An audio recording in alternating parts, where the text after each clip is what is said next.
ও হৰি ও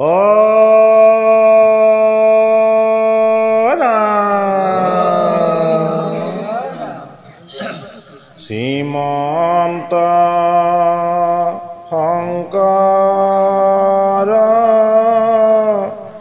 হৰি ভকতৰ জানা যেন কল্পতৰু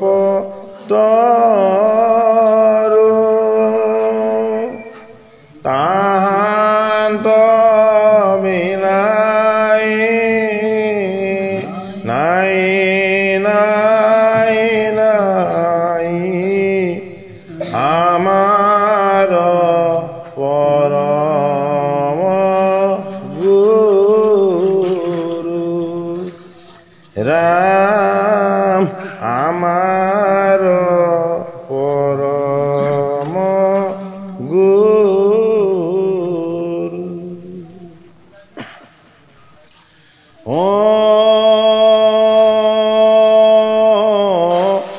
নমো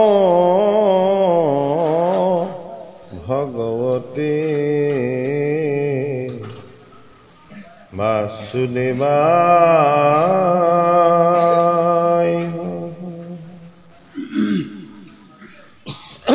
ভাগৱত পঢ়া ভাৰত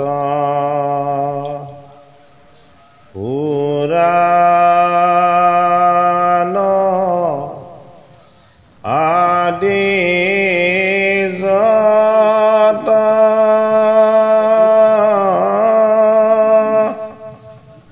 প্ৰকাশ কৰয় নানা মত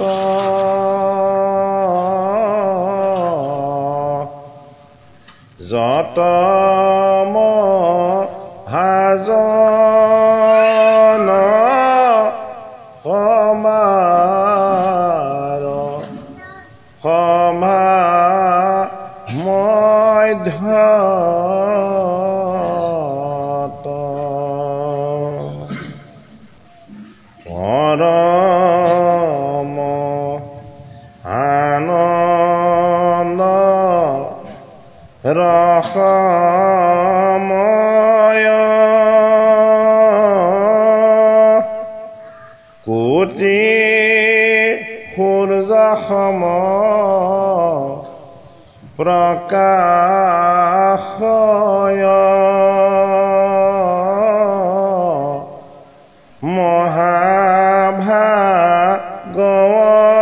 মহাভাগৱত নহন্ত যাবে বেকত ৰাম মহাভাগৱত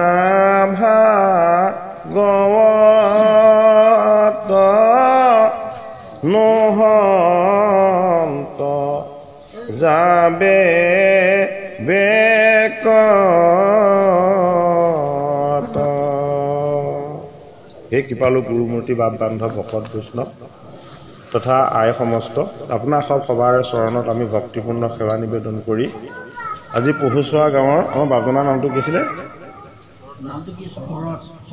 শৰৎ দাসৰ গৃহৰ এই ভাগত অনুষ্ঠান পাঠ ব্যাখ্যাৰ অনুষ্ঠান ভাগত আমি আৰম্ভ কৰিবলৈ লৈছোঁ আৰু আপোনাৰ সমস্তজন ভকত বৈষ্ণৱৰ আজ্ঞা আৰু আশীৰ্বাদ লৈ আমি পাঠভাগ আৰম্ভ কৰিবলৈ লৈছোঁ অষ্টম স্কন্ধৰ সমুদ্ৰ মন্থনৰ অকণমান দেৱদৈত্য মিলি মন্দৰ পৰ্বত উত্তোলনৰ পৰা আৰম্ভ কৰিছোঁ।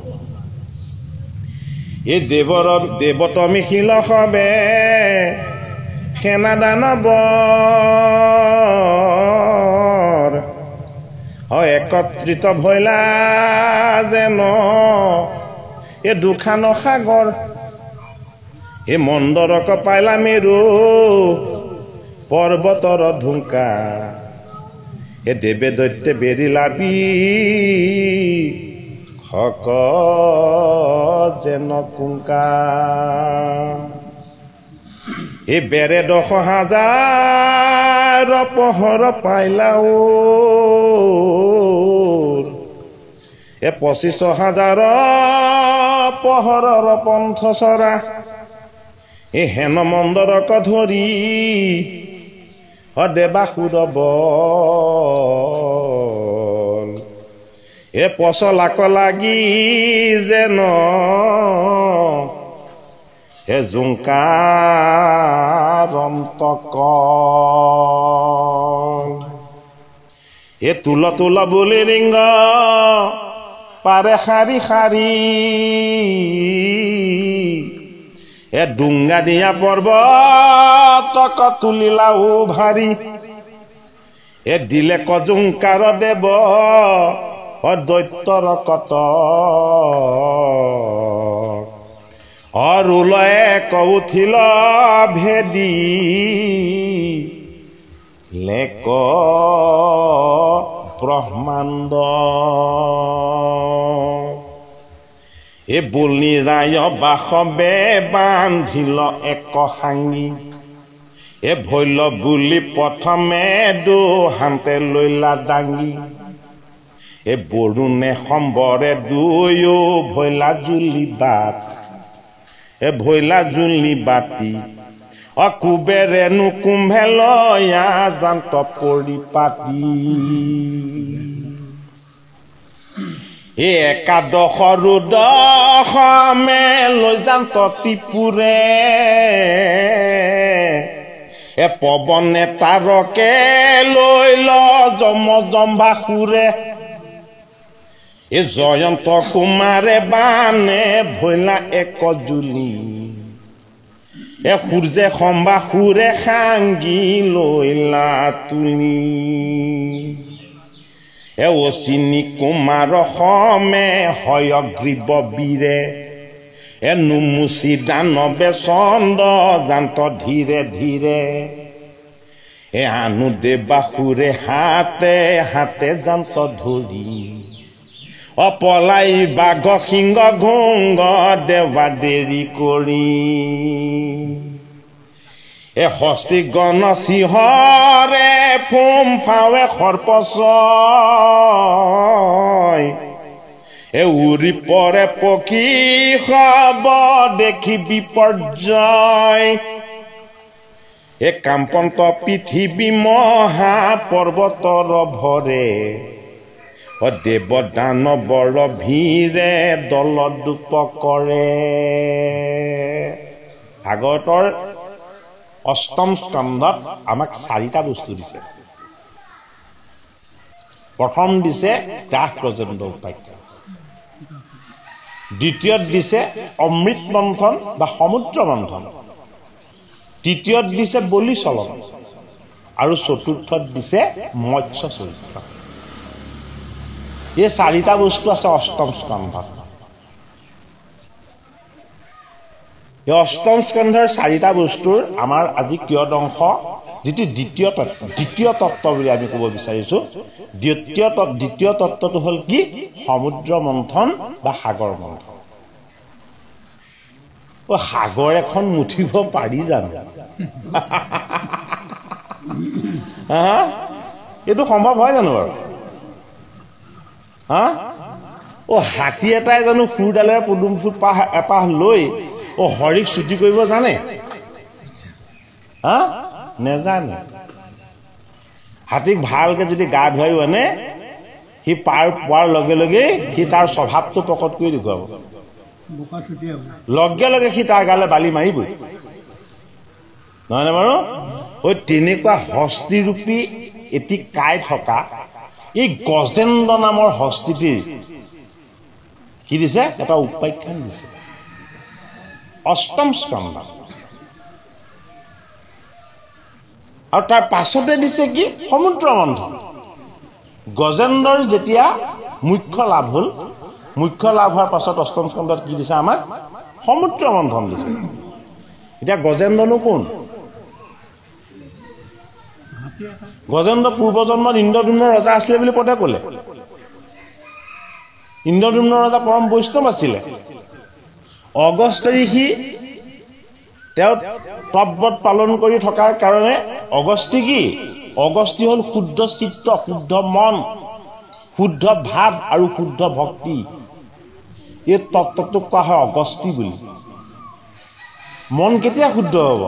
মন যেতিয়া অহংকাৰৰ পৰা মুক্ত হ'ব, মন যেতিয়া বিকাৰৰ পৰা মুক্ত হ'ব, মন যেতিয়া এক চিত্তে গোটেই জগতক ব্ৰহ্মময় দেখিব পৰা হ'ব, সেই মনটোক কোৱা হয় চিত্ত।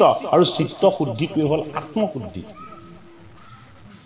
ব্ৰত পালন কৰিছে মই বৰ ভাৱত বহি আছে ইন্দ্ৰদ্যুম্ন। বোলে কি? মই যিটো কৰিছো সেইটো বেলেগে কৰিব নোৱাৰে। এনেকুৱা এটা ভাৱ লৈ সেইদিনাখন মৌনব্ৰত পালন কৰিছে। মুখখন থাকিলে সকলোৱে মাতিবই লাগিব, মুখ থাকিলে কোনেও নমতাকে থাকিব নোৱাৰে। ইন্দ্ৰদ্যুম্নই মনতে ভাবিছে মই ঈশ্বৰক চিন্তা কৰি মাত নমতাকে আছো, বাক্য নৰখাকে আছো, গতিকে মোৰ নিচিনা ব্ৰত বেলেগে পালন কৰিব নোৱাৰে। এইটো এটা অহংকাৰ, ভক্তি নহয়, ভক্তিৰ ভাও। তাকে শিকাবলৈ বুজাবলৈ গ'ল কোন? অগস্ত্য ঋষি। অগস্ত্য কোন? অগস্ত্য ঈশ্বৰ নিজেই। আপুনি মই পৰ্বত এটা চাপৰ হৈ দিবলৈ ক'লে চাপৰ হৈ দিব জানো? অগস্ত্য স্বয়ং ঈশ্বৰ ভগৱান, ঋষি ৰূপ। এই বিন্ধ্য পৰ্বতটো বহুত ওখ আছিলে। দাক্ষিণাত্যৰ পৰা এই পাৰলৈ অহাৰ চলেৰে এই পৰ্বতটোক চাপৰ কৰিবলৈ মন গ'ল। আৰু কি বুলি ক'লে বিন্ধ্য পৰ্বতক? হেৰৌ বিন্ধ্য, মই এই তোৰ পৰ্বত পাৰ হৈ যাব বিচাৰো, তই চাপৰ হৈ দে। বিন্ধ্য কি হৈ দিলে? বিন্ধ্যই নিজে চাপৰ হৈ দিবলৈ বাধ্য হ'ল। অৰ্থাৎ জগতৰ হৰি পৰমেশ্বৰৰ আজ্ঞা প্ৰত্যেকেই মানিব লাগিব। পৰমেশ্বৰৰ আজ্ঞা কোনেও পালন নকৰাকে থাকিব নোৱাৰে, হয়নে? যমে যমদণ্ড ধাৰণ কৰিছে, যম নগৰখন চলাই আছে। কাৰ আজ্ঞা লৈ? জগতৰ হৰি ভগৱন্ত প্ৰভু কৃষ্ণৰ আজ্ঞা লৈ। ব্ৰহ্মাই সৃষ্টি কাৰ্য চলাই আছে। কাৰ আজ্ঞা লৈ? জগতৰ হৰি দৈৱকী নন্দন কৃষ্ণৰ আজ্ঞা লৈ। হৰই সংহাৰ কৰি আছে। কাৰ আশীৰ্বাদত? দৈৱকী নন্দন কৃষ্ণৰ আশীৰ্বাদত। অষ্টম স্কন্ধত এতিয়া আমাক শিকাব বিচাৰিছে তুমি বেছি ভকতি কৰিলো বুলি অহংকাৰ নকৰিবা। তুমি বেছি চুলি দীঘলকে ৰাখি সদায় চুৰিয়া আৰু চেলেং লৈ থাকি তুমি নিজকে ডাঙৰ ভকত বুলি পৰিচয় দিবলৈ নাযাবা। আমাৰ সমাজত সেইবোৰ হয়নে নহয় বাৰু? ভকত কোনজন ওখৰ, কোনজন চাপৰ, কোনজন ডাঙৰ, কোনজন সৰু, সেইটো চাৰ্টিফিকেট আমি দিব পাৰিম জানো? সেইটো নিৰ্ণয় কোনে দিব? সেইটো নিৰ্ণয় পৰম পিতা পৰমেশ্বৰে দিব। তেওঁ যিজনক ভাল পাব, যিজনক তেওঁ নিজৰ পুত্ৰ সম স্নেহ কৰিব, সেইজনেই তেওঁৰ ভকত, হয়নে? ভগৱন্ত প্ৰভুৱে ধনী দেখি, দুখীয়া দেখি, জ্ঞানী দেখি, গুণী দেখি, মানি দেখি কাৰোবাক ভকত বুলি স্বীকাৰ কৰিব জানো? নকৰে। ভগৱন্ত প্ৰভুৱে সেইজনকহে ভকত বুলি স্বীকাৰ কৰিব যিজনৰ ভাৱ গভীৰ, যিজনৰ চিন্তা গভীৰ, যিজনৰ উপাসনা গভীৰ, যিজনে এই জগত সভাক ব্ৰহ্মময় দৰ্শন কৰিবলৈ অভ্যাস কৰি দিছে।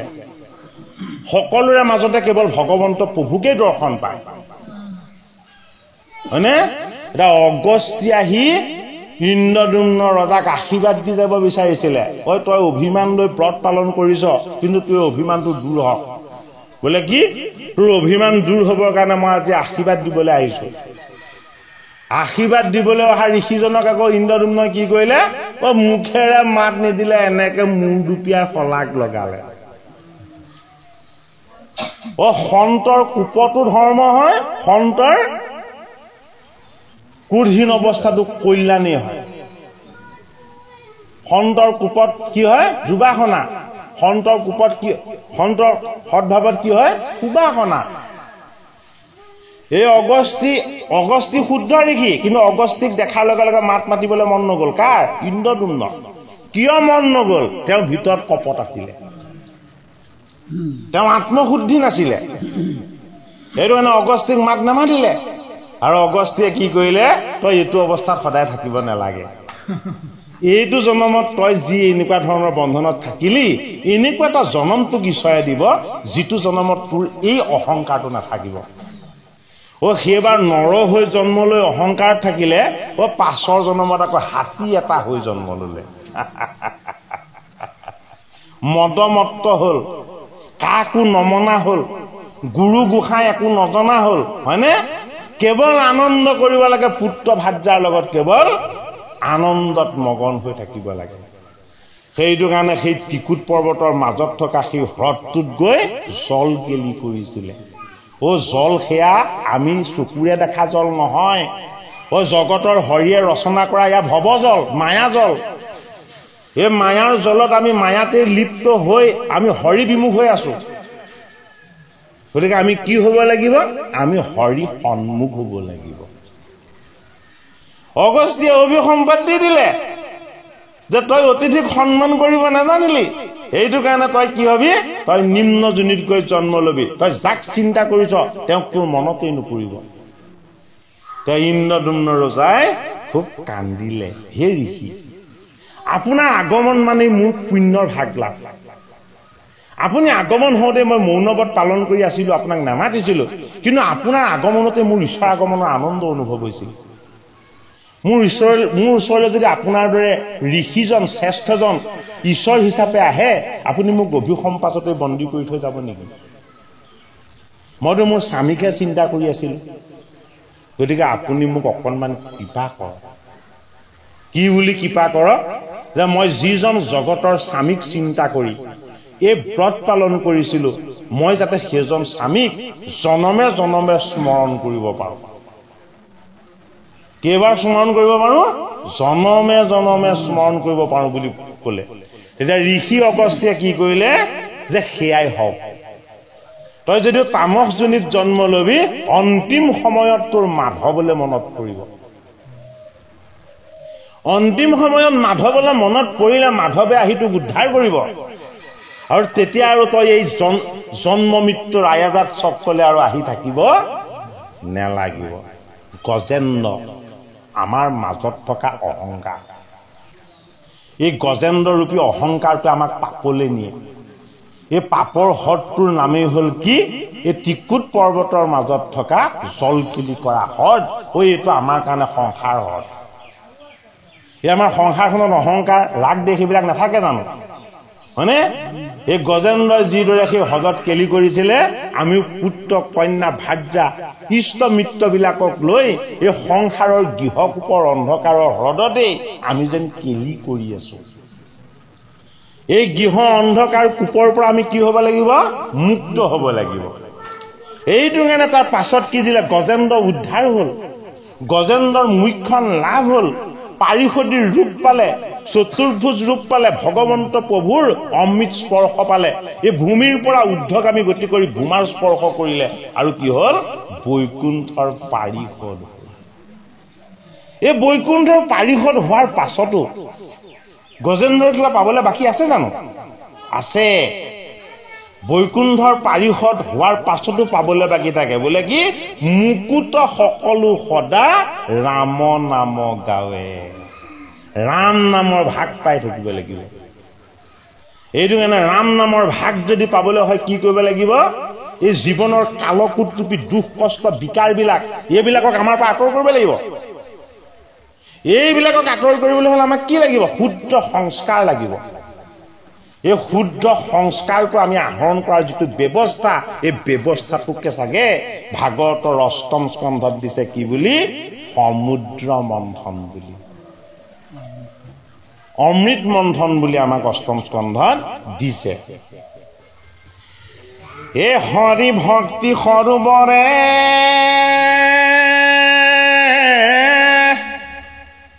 সন্তোষয় অমৃত জলে, অকৃষ্ণ পাদ পদ্ম প্ৰকাশ, হে ৰাম নাম ৰাজহংস চানি আৰাব কৰে, অশুনিয়াতি কৌতুকমি লয়, শুনিয়াতি কৌতুক মিলয়। হৰি ভক্তিৰ সৰোবৰ কৰিব লাগিব কি ঐ আমাৰ এই গৃহ সংসাৰখনক এই গৃহ সংসাৰখনক কি বুলি কোৱা হয় অন্ধকূপ বুলি কোৱা হয় অন্ধকূপ মানে কি আন্ধাৰ গাত আমাৰ এই জীৱনৰ আমি গঢ়ি লোৱা এই সুখৰ সংসাৰখন কি ঐ গৃহ অন্ধকূপ হয়নে বাৰু এই গৃহ অন্ধকূপটোক আমি কি কৰিব লাগিব হৰি ভকতিৰ সৰোবৰ কৰিব লাগিব হৰি ভকতিৰ সৰোবৰ হ'বলৈ কি হ'ব লাগিব হৰি ভক্তি সৰোবৰে সন্তোষ অমৃত জলে সংসাৰ কৰি যি পাইছো তাক লৈ সুখী হ'ব লাগিব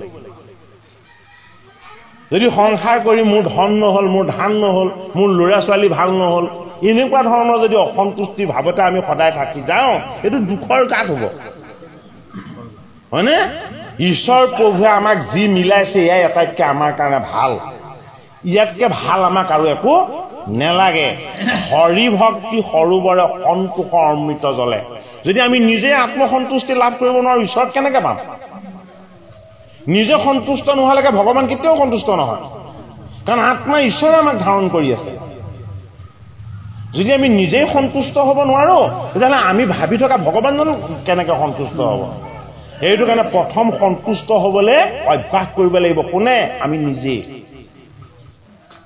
আমি নিজে সন্তুষ্ট হ'বলৈ অভ্যাস কৰিব লাগিব আমাৰ কিছুমান স্বভাৱ সমাজ ব্যৱস্থাত গঢ় লয় কি কোনোবা এজনে কেতিয়াবা বেয়াকে ক'লে সেইটো জিন্দেগীলে মনত ৰাখি থওঁ তেওঁক দেখিলেও নামাতো হয়নে বাৰু সেইটো কৰিবৰ কাৰণে ঈশ্বৰে আমাক এই সুন্দৰ নৰতনু দি পেলাই পৃথিৱীলৈ পঠাইছিলে নে বাৰু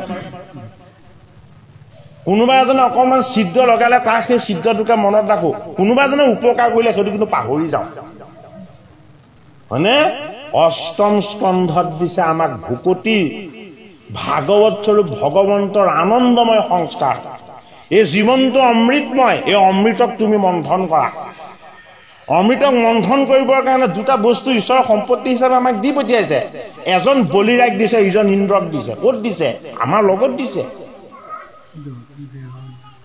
দেহতত্বতে ইন্দ্ৰ আৰু বলিয়াই বাস কৰি আছে সেইটো কাৰণে সকলো জুতি পাতি ওলাইছে বাসৱৰ লগত কোনে ধৰিছে বাসৱৰ লগত বলিয়ে ধৰিছে বাসৱ ইন্দ্ৰ বলি হল দৈত্য ইন্দ্ৰ হল দেৱতা আৰু বলি হল দৈত্য এতিয়া এই কথাখিনি আমাক জনাইছে যে দেৱতা আৰু অসুৰ দুই কেনেকৈ মিলিছে আমাৰ লগত দেৱতা হৈ কি আছে আমাৰ লগত দেৱতা হৈ আছে আমাৰ মন ইন্দ্ৰ এই মন ইন্দ্ৰ দেৱতা এই দেহত থকা যিটো বল এই বলটো হল দৈত্য এই দৈত্যটো হল বলি হয়নে মনৰ শক্তি বেছি দেহৰ শক্তিতকে সেইটো কাৰণে দেৱতা স্বৰ্গত থাকে বলিক ক'ত থৈছে বলিক পুতলত থৈছে এই দেহৰ শক্তি সামৰ্থ্যটো কম এই দেহটো কি হ'ব এই দেহটো ভূমিতে থাকি যাব কিন্তু মন ইন্দ্ৰিয়ৰ লগত থকা চিত্তৰূপী জীৱৰ তত্ত্বটো কলৈ যাব সৎ কৰ্ম কৰিলে শুদ্ধ ঠাইলে অসৎ কৰ্ম কৰিলে বেয়া ঠাইলে নৰকলে গতিকে ভাগৱত শাস্ত্ৰই আমাৰ জীৱনৰ কথাখিনিকে শিকাব বিচাৰিছে আমি ভালদৰে হৃদয়ংগম কৰিবলৈ যত্ন কৰিব লাগিব আপোনাৰ খবৰ ইয়াত মালা জপ কৰা ভকত কোন আছে হা মালা জপ কৰা ভকত নাই ৰ'ব এতিয়া এটা ডাঙৰ কথা আপোনালোকৰ ভজনীয়া ভকত কেইজন আছে ইয়াত হা ভজনীয়া আছে আপোনালোকে কেতিয়াবা খং কৰেনে ভজনীয়া ভকতে খং কৰিব পাৰে জানো আপোনালোকে জনকচোন বাৰু হা দায়দোষটো ধৰিব কিন্তু আমাৰ ভজন যদি শুদ্ধ আৰু সংস্কাৰী হৈ থাকিবলৈ হয় আমাৰ মুখত কি থাকিব লাগিব সদায় হাঁহি থাকিব লাগিব ভগৱানৰ নাম থাকিব লাগিব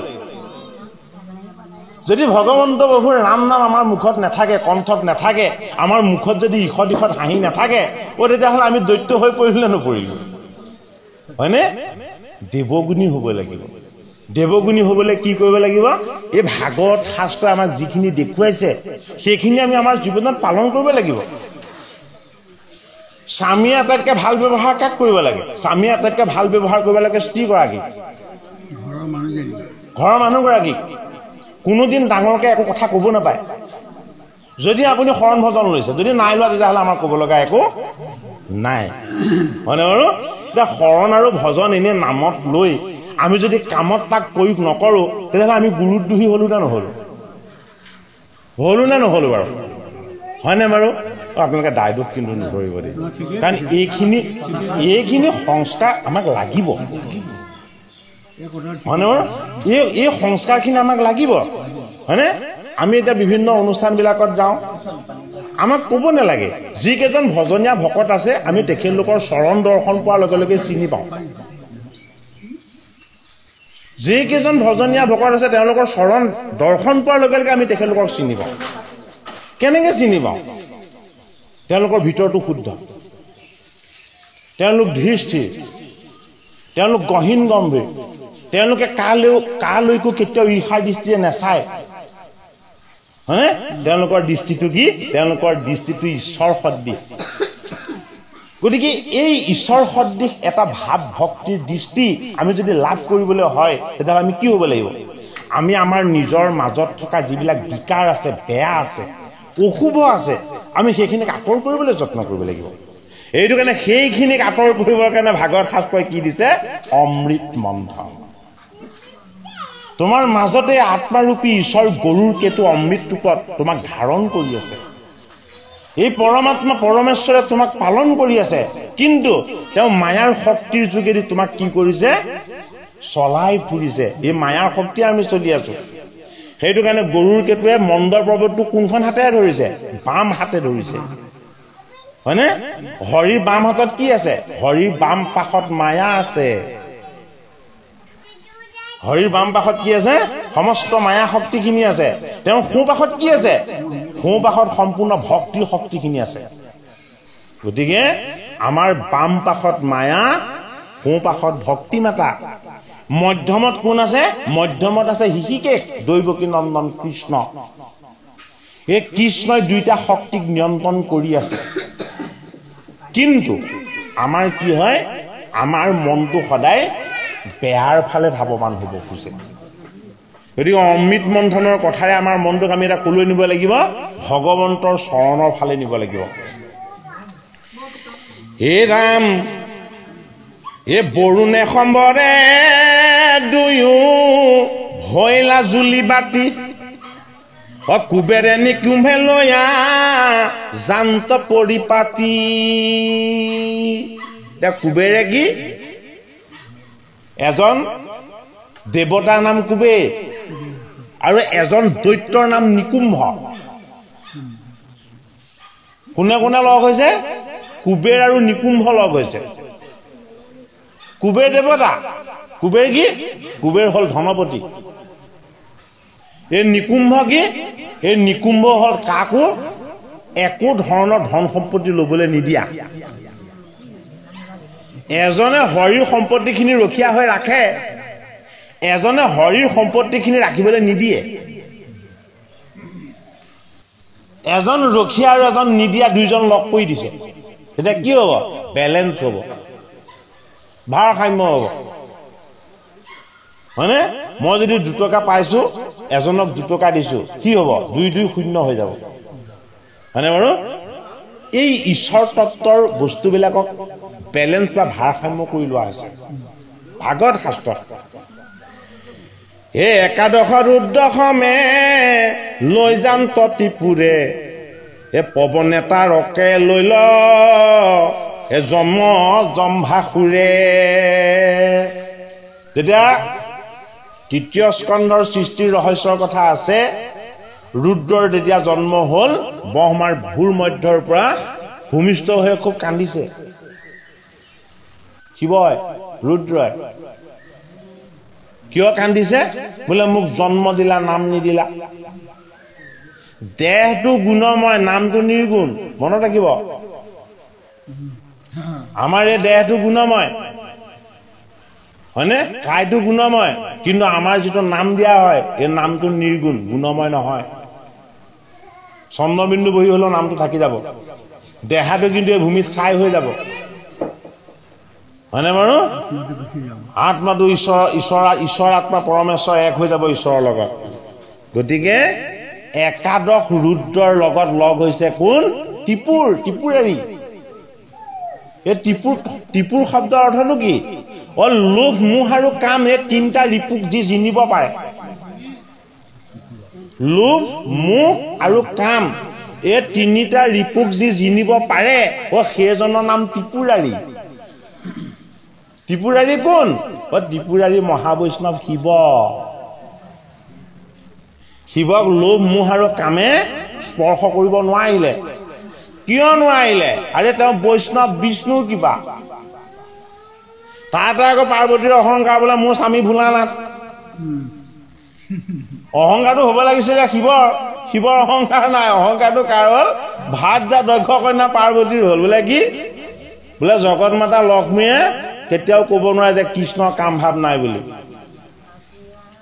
ভগৱন্ত কৃষ্ণই দাপৰ যুগত ধেৰ পত্নীক ভাৰ্যা ৰূপে গ্ৰহণ কৰিছে।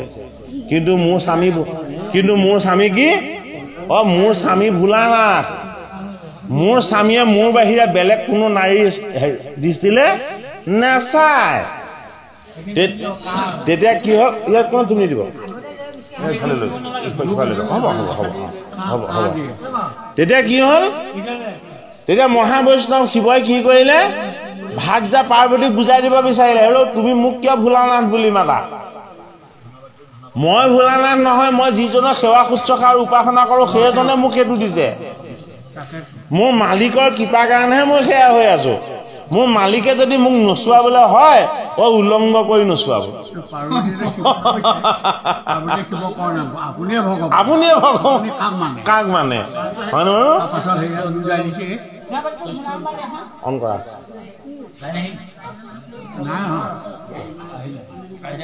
গতিকে আমি এতিয়া কি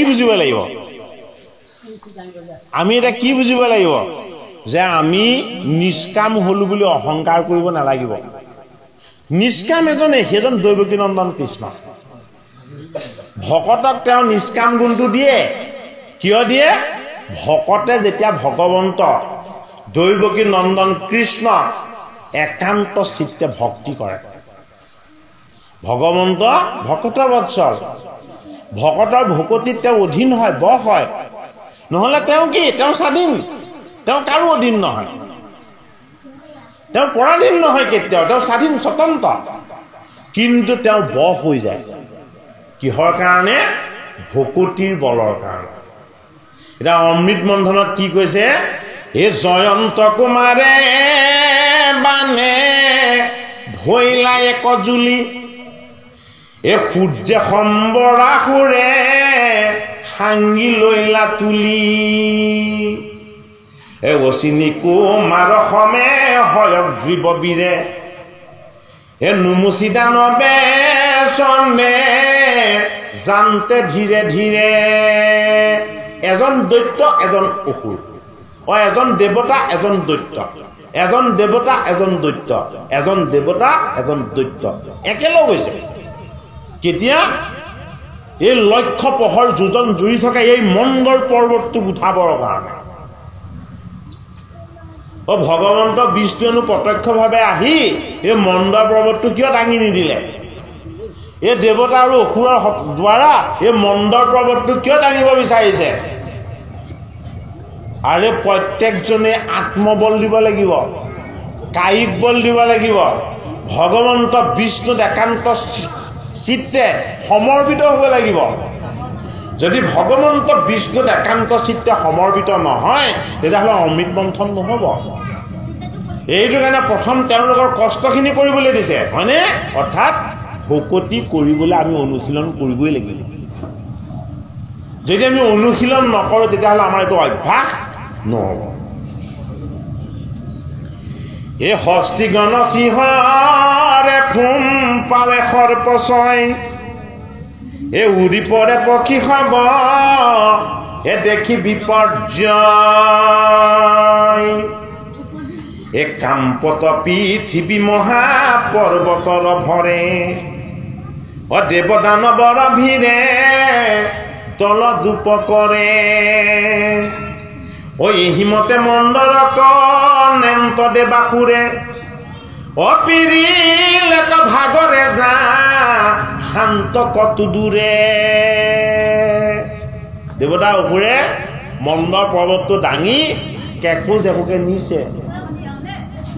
এই মুঠতে অকণমান আৰু এহাত চহাত চবেকেটমান নিলে চাগে কি হ'ল দেৱতা আৰু অসুৰ সকলো ভাগৰি গ'ল ভাগৰ লাগিছে ইমান গধুৰ পৰ্বতটো তেওঁলোকে দেৱতাৰ দেৱবল দৈত্যৰ আসুৰী বল দুই শক্তিক প্ৰয়োগ কৰিছে কিহৰ কাৰণে এই মন্দৰ পৰ্বত কঢ়িয়াবৰ কাৰণে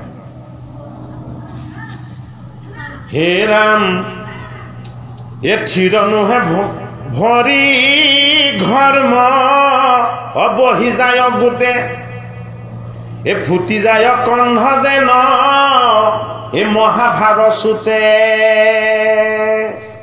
ভৰিবিলাক দেৱতা আৰু অসুৰৰ কি হৈছে ছিগি ভাগি যাবলৈ লৈছে আৰু কান্ধত তুলি যে মন্দৰ ললে এটা কাণখন ভাগি যাবলৈ লৈছে এই দেৱদান বৰ ভাঙি গৈল মাতিমুটি হাত ভৰি বহুত দেৱদানৰ পৰা ভাগিলেই এই পাৰে গেৰি মাৰো মৰো মৰো এ প্ৰাণ যায় ফুটি এ চাপৰতে যাই কেহু এ কুজা এ কটু চন্দ্ৰী সুমৰন্ত এ কটু দশ ভুজা কি কৰিছে কেহুৱে চন্দ্ৰী মাতাক মাতিছে কেহুৱে দশ ভুজাক মাতিছে দেৱীক মাতিছে কেলে বিষ্ণুৰ বলৰ কাৰণে তেওঁলোকে যত্ন কৰা নাই মায়াৰ বলটোৰ কথা ভাবিছে হয়নে বাৰু মায়াৰ শক্তিয়ে মন্দৰ দাঙিব নোৱাৰে এই পৰ্বতৰ গুৰু ভাৰে প্ৰাণ যাই চাৰি এই বলি ইন্দ্ৰ প্ৰথমে পে লাইলা সাংগী বাৰী প্ৰথমতে সাংগী মাৰিডাল এমূৰত ধৰিছিলে বলিয়ে এমূৰত ধৰিছিলে ইন্দ্ৰই এই দেৱতাৰ ৰজাজন ইন্দ্ৰ আৰু দৈত্যৰ ৰজাজন বলি ৰজা দুজনে কান্ধৰ পৰা নমাই দিলে সাংগী মাৰিডাল এতিয়া বাকীসকল প্ৰজাৰ কি অৱস্থা হ'ব হয়নে বাৰু বাকীসকল প্ৰজাৰ কি অৱস্থা হ'ব হে আনু আনু সাংগ সাঙি আৰু যত দেৱাসুৰ এ পৰ্বতক পেলাই পলাই জান্ত কত দূৰ এ পৰিল মন্দৰ গিৰি গোটা গিৰি খাই এ সসাগৰা ভূমি কম্পি লৈলা ঠাই এ অনেক পৰ্বত বন ভৈলা মখি মূৰ এ চূৰ্ণাকিত ভৈলা ষাঠি লক্ষ্য দেৱাসুৰ 60 লাখ দেৱতা আৰু অসুৰ কি হ'ল চিন নাইকিয়া হৈ গ'ল ভগৱন্ত প্ৰভু লীলা বোলে কি এই সমুদ্ৰ মন্থন কৰোৱাৰ চলেৰে এই 60 লাখ আৰু দেৱতা অসুৰক মই মুতে লিন নিয়াম মৃত্যুটো কি মৃত্যুটো ঈশ্বৰ প্ৰাপ্তিৰো এটা উপায় এই 60 লাখ যে দেৱতা আৰু অসুৰ তাত যে বিনাশ হ'ল সেইসকল ক'ত লিন গ'ল ঈশ্বৰ কৃষ্ণক লিন গৈছে কিয় লিন গৈছে এই মন্দৰ পৰ্বতটো ভগৱান কৃষ্ণ নিজেই আছিলে বোলে মন্দৰ পৰ্বতটো কোন আছিলে মন্দৰ পৰ্বতটো ভগৱান কৃষ্ণ নিজে আছিলে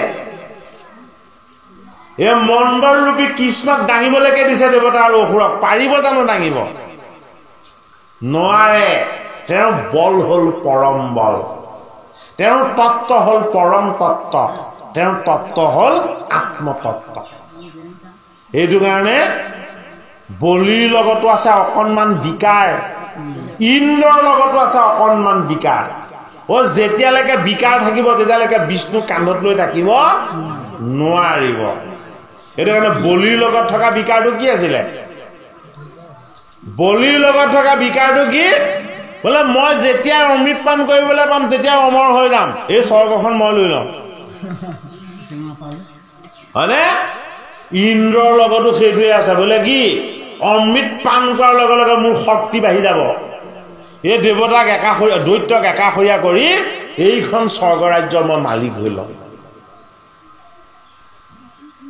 মোক লাগে স্বভাৱটো ভগৱান বিষ্ণুৱে এই স্বভাৱটো আচৰণটো বৰ বেয়া পায় আমাক শিকাইছে এয়া বোলে কি ভগৱানৰ ভাগৱত গীতা অমৃতময় কথা যদি তুমি শ্ৰৱণ কীৰ্তন কৰিছা এই কথা তুমি হৃদয়ংগম কৰা বোলে কি এই জগতখনৰ পৰা তোমাক লাগে কৰিবলৈ ঈশ্বৰে তোমাক জগতলৈ অনা নাই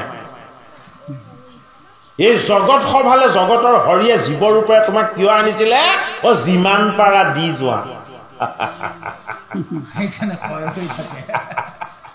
আনিছিলে দিবলে হয়নে বাৰু আৰু আমি কিহত লাগি আছো প্ৰত্যেকে টানি আছো লোৱাত লাগি আছো কাজিয়া কৰি হলেও ভাগৱত শাস্ত্ৰই আমাক শিকাব বিচাৰিছে ভাগৱত শাস্ত্ৰই আমাক বুজাব বিচাৰিছে আমাৰ দৰে শ্ৰেষ্ঠ নৰ জীৱন লাভ কৰা এই মানৱ সমাজক সম্বোধন কৰি এই ভাগৱত ৰূপী ভগৱন্তই আমাক ক'ব বিচাৰিছে তোমাকে জগত সভালে অনা হৈছিলে কিহৰ কাৰণে অমৃত মন্থন কৰিবৰ কাৰণে তোমাৰ লগতে আছে আত্মাৰূপী অমৃত ঈশ্বৰে তোমাক ধাৰণ কৰি আছে এই ঈশ্বৰ তত্ত্বৰ লগত তোমাৰ কায় বাক্য আৰু মন তত্ত্বক এক কৰি তুমি ভগৱন্ত হৰিৰ চৰণ সৰ্বদা চিন্তা কৰি এই জগতৰ সদায় হিত কুশল আৰু তুমি মংগল সাধনৰ কাৰণে আগবাঢ়া গতিকে আমাৰ আকৌ বিকাৰটো চক ধনীজন দেখিলে ইহাতে চকু দুটা পুৰে হয়নে বাৰু গুণীজন দেখিলে মানিজন দেখিলে আমি প্ৰণাম কৰিবলৈ বেয়া পাওঁ হয়নে নহয় এইবিলাক আমাৰ ভিতৰত থকা বিকাৰ হয়নে নহয় হা আমাৰ ভিতৰত থকা বিকাৰবিলাক আমি আঁতৰ কৰিব লাগিব ভগতক দেখিলে আনন্দ প্ৰকাশ কৰিব লাগিব হৃদয়ৰ পৰা বোলে কি বোলে মোৰ ভগৱানজনটো নিৰ্গুণ গতিকে এইজন নিৰ্গুণ ভগৱন্তৰ সেৱক গতিকে এইজনক দেখা পোৱাৰ পাছত আৰু মই ভগৱন্ত প্ৰভুক দেখা পাব নেলাগে ভকত দৰ্শন ঈশ্বৰ দৰ্শনতকৈ বেছি পুণ্যৱান বুলি আমি যেতিয়ালৈকে ভাবিব নোৱাৰিম তেতিয়ালৈকে আমাৰ ভজন ৰক্ষা হ'ব জানো হা নহ'ব কৃষ্ণইতো ভকতৰ বাহিৰে অন্য কাকো নকৰোঁ বুলি কৈছে হয়নে বাৰু গতিকে আমি নিজে ভকত হ'ব পাৰিছো নে নোৱাৰো সেইটো আমি নিজে নাজানো নহয়নে বাৰু কিন্তু আমি ভকতৰ সংগ লৈ আমি ভাল পোৱা ভগৱান কৃষ্ণৰ আমি যাতে যশ গুণ লীলা আৰু তেওঁৰ উপাসনা আমি যাতে কৰিবলৈ যত্ন কৰোঁ এইটো কাৰণে সমুদ্ৰ মন্থনৰ দ্বাৰা আমাক ঈশ্বৰ চিন্তনৰ এটা সুযোগ দিছে হে ৰাম এ দেৱদানৱৰ ভাঙি গৈল মাতি মুতি হে পাৰে গেৰি মৰো মৰো হে প্ৰাণ যায় ফুটি এ চাপৰন্তে যাই কেহু কেহু হুৱে কুজা এ কটু চন্দী সুমৰন্ত এ কটু দশ ভুজা এ পৰ্বতৰ গুৰু ভাৰে অপান যায় চাৰি এ বলি ইন্দ্ৰে প্ৰথমে পে লাইলা সাংগী বাৰী বলি আমাৰ দেহৰ বল বীৰ্যটো হ'ল বলিৰাই হয়নে ইন্দ্ৰ আমাৰ মন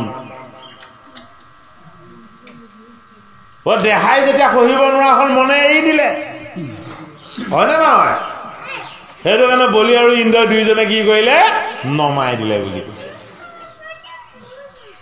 হে আনো আনো সাংগী আনো যত দেৱাসুৰ পৰ্বতক পেলাই পেলাই জান্ত কত দূৰ এ পৰিল মন্দৰ গিৰি গোটা গিৰি খাই এ সসাগৰা ভূমি কম্পি কম্পি লৈলা ঠাই হে অনেক পৰ্বত বন ভৈলা মখি মূৰ এ চূৰ্ণাকৃত ভৈলা ষাঠি লক্ষ্য দেৱাসুৰ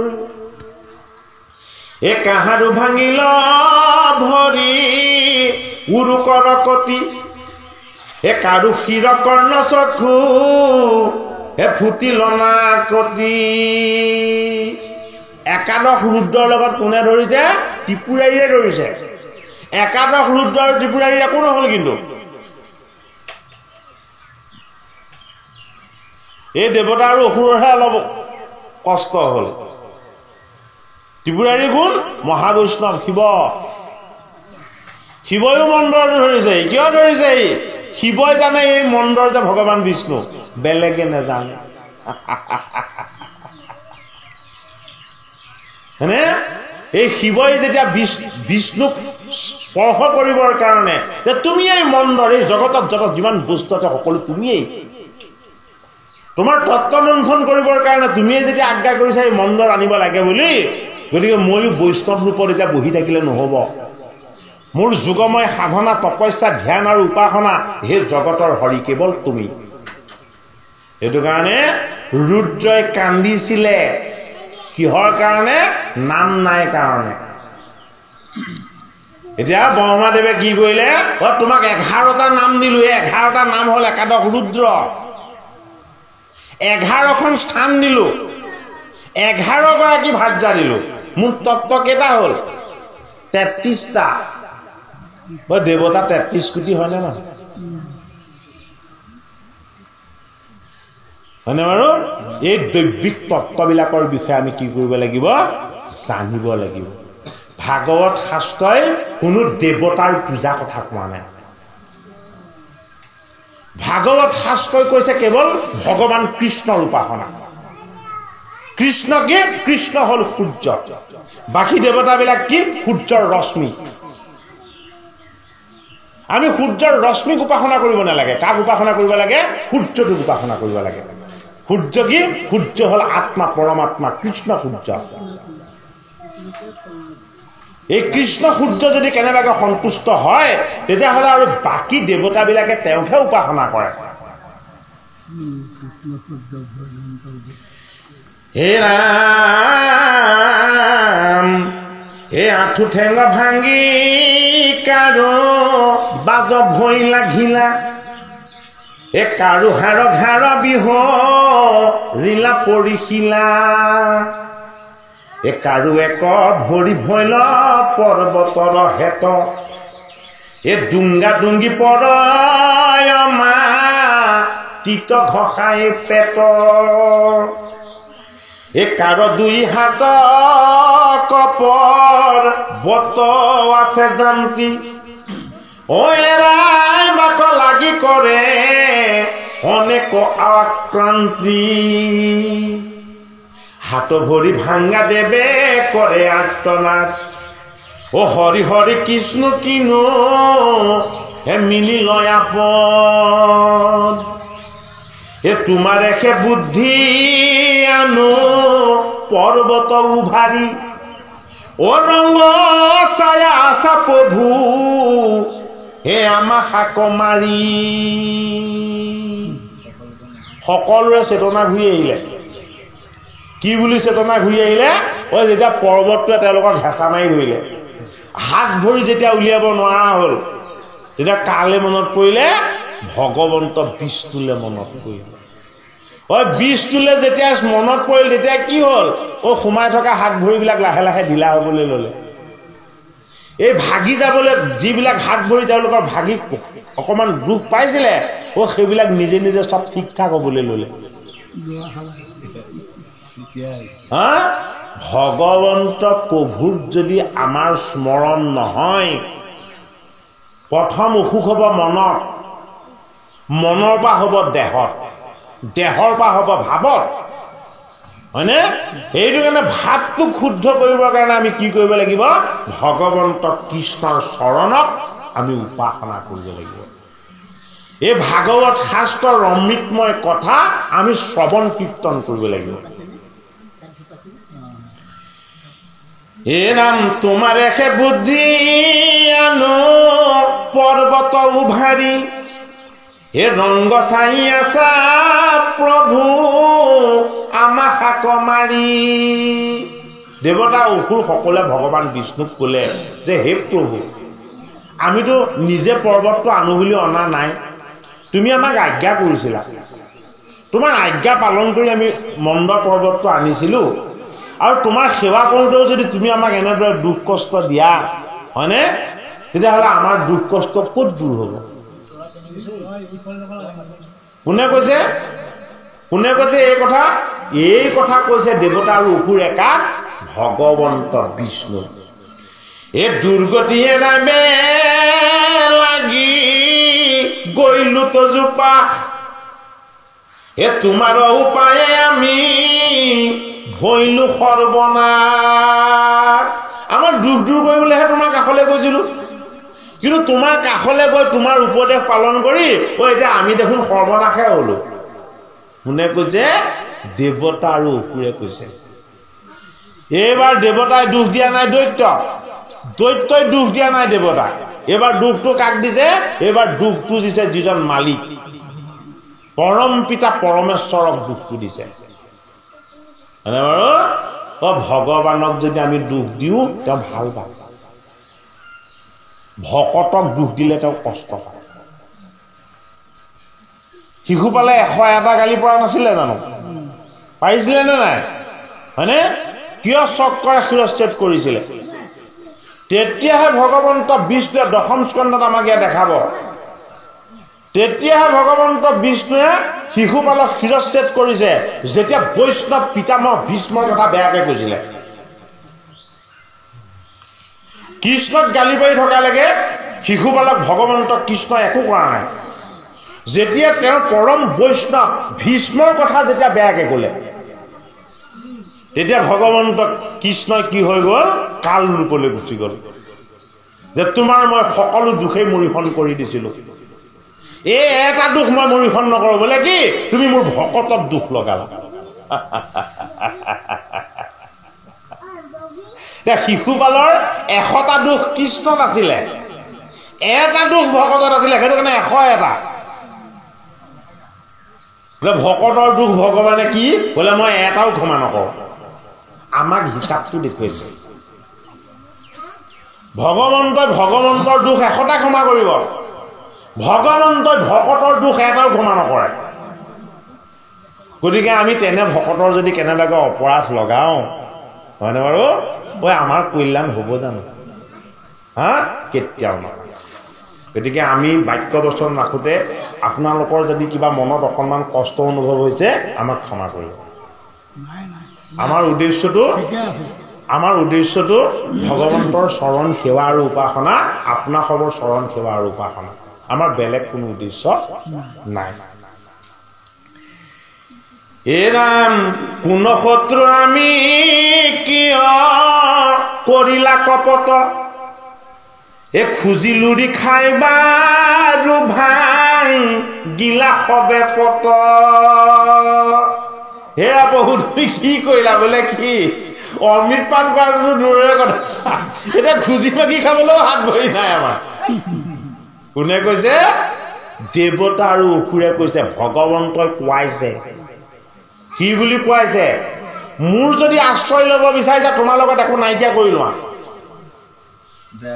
সমুদ্ৰ মন্থনৰ তত্ত্ব তুমি যদি মোৰ অমৃত পান কৰিব বিচাৰিছা মোৰ অমৃত তত্ত্ব পাব বিচাৰিছা তুমি নিজৰ ক্ষেত্ৰত চাই লোৱা বোলে কি তোমাৰ লগত তোমাৰ একো নাই এই অনুভৱটো এতিয়া আমি কি অনুভৱ কৰিব লাগিব প্ৰাণপ্ৰভু পীতাম্বৰয়ে তুমি দূৰ কৰি আছা মায়া তোমাৰ নিকটে নাহি মায়া তুমিয়েই মোৰ প্ৰাণ তুমিয়েই মোৰ প্ৰভু তুমিয়েই মোক পালন কৰি থাকোঁতা ইয়াত আৰু মোৰ বুলি একো থাকিব নোৱাৰে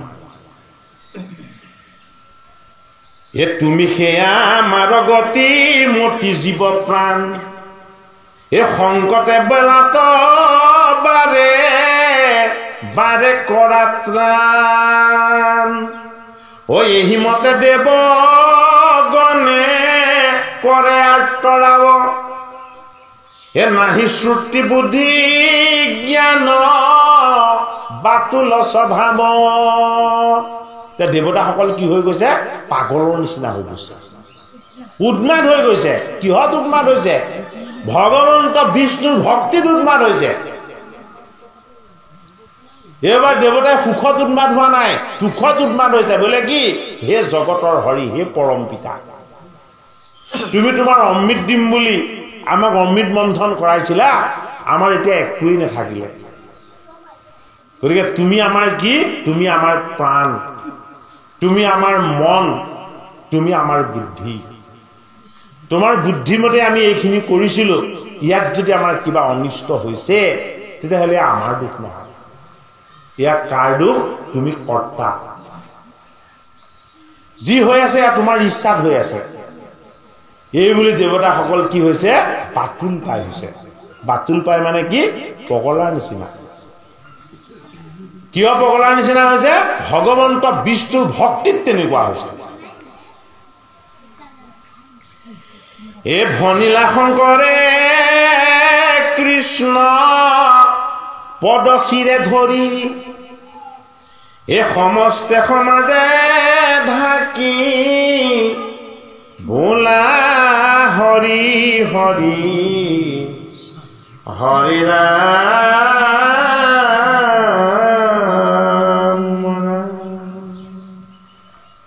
ভগৱন্তক সন্তুষ্ট কৰিবলৈ ভাগৱত শাস্ত্ৰ দেখুৱাইছে। কি দেখুৱাইছে? মোৰ ধন আছে বুলি, মোৰ বল আছে বুলি, হয়নে? মোৰ সকলো আছে বুলি ভাবি ভগৱন্তক স্তুতি কৰিব নালাগিব। ভগৱন্তক স্তুতি কৰিবৰ সময়ত দেৱতাসকলে কৈছে কি বুলি? তুমি মোৰ প্ৰাণ, তুমি মোৰ বুদ্ধি, তুমি মোৰ কায়, সকলো। এই সকলোবিলাকৰ মালিক হৈ তুমি মোক প্ৰতিপালন কৰি আছা, কিন্তু মই নাজানিছিলো। যদি মোৰ কিবা কষ্ট হৈছে, এয়া মোৰ কষ্ট নহয়, হে জগতৰ হৰি, এয়াতো তোমাৰেই কষ্ট। এতিয়া কি হৈ গ'ল? নিৰাকাৰ ঈশ্বৰজন আকৌ আকাৰলৈ আহি গ'ল। এবাৰ দেখা দিছিলে মন্দৰ পৰ্বত আনিবৰ কাৰণে, হয়নে? আকৌ এবাৰ ভগৱন্ত বিষ্ণুৱে তেওঁলোকক দৰ্শন নিদিলে। কেতিয়া?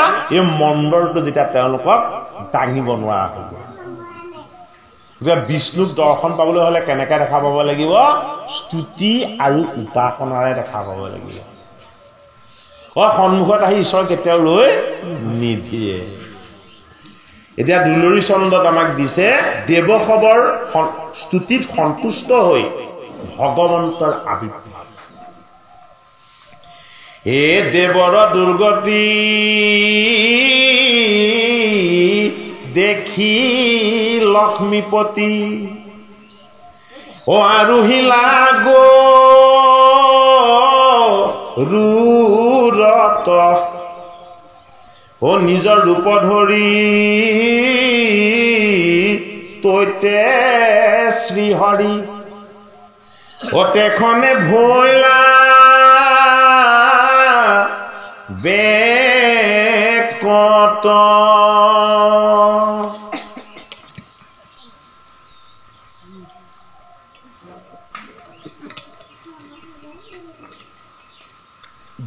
দেৱতাসকলৰ দুখ দেখি লক্ষ্মীপতি ভগৱন্ত কি হ'ল? লক্ষ্মীপতি ভগৱন্তই গৰুৰ বাহনত আৰোহণ কৰিলে, নিজ ৰূপ ধৰি। হৰি কি? হৰি নিৰ্গুণ, হৰিৰ আকাৰ নাই, হৰিৰ প্ৰকাৰ নাই, হৰিৰ ভেদ নাই। হৰি কি? হৰি হ'ল সচ্চিদানন্দ, আনন্দময়। হৰিক কোনো ৰূপত কোনো কেতিয়াও প্ৰত্যক্ষ কৰিব নোৱাৰে। এইটো কাৰণে ক'ত প্ৰত্যক্ষ কৰিব? আত্মাত প্ৰত্যক্ষ কৰিব। তেওঁ পৰমাত্মা। আত্মা কি? আত্মা হ'ল গৰুৰ। আত্মা কি? আত্মা আমাৰ প্ৰাণ। এই প্ৰাণৰ তত্ত্বত প্ৰতিষ্ঠা হৈ আছে পীতাম্বৰ। সেইটো কাৰণে গৰুৰ পক্ষীৰ স্পন্দত ভগৱন্ত বিষ্ণু বহিলে। এই গৰুৰ পক্ষীটো কি? এই গৰুৰ পক্ষীটো হ'ল প্ৰাণ পক্ষী। প্ৰাণৰ তত্ত্বটোলৈ আমি যেতিয়ালৈকে প্ৰৱেশ হ'ব নোৱাৰিম, পীতাম্বৰক আমি কেতিয়াও দৰ্শন নেপাম। এই মৰকত শ্যাম তনু অনুপাম, দীৰ্ঘ চাৰি ভুজতুলি,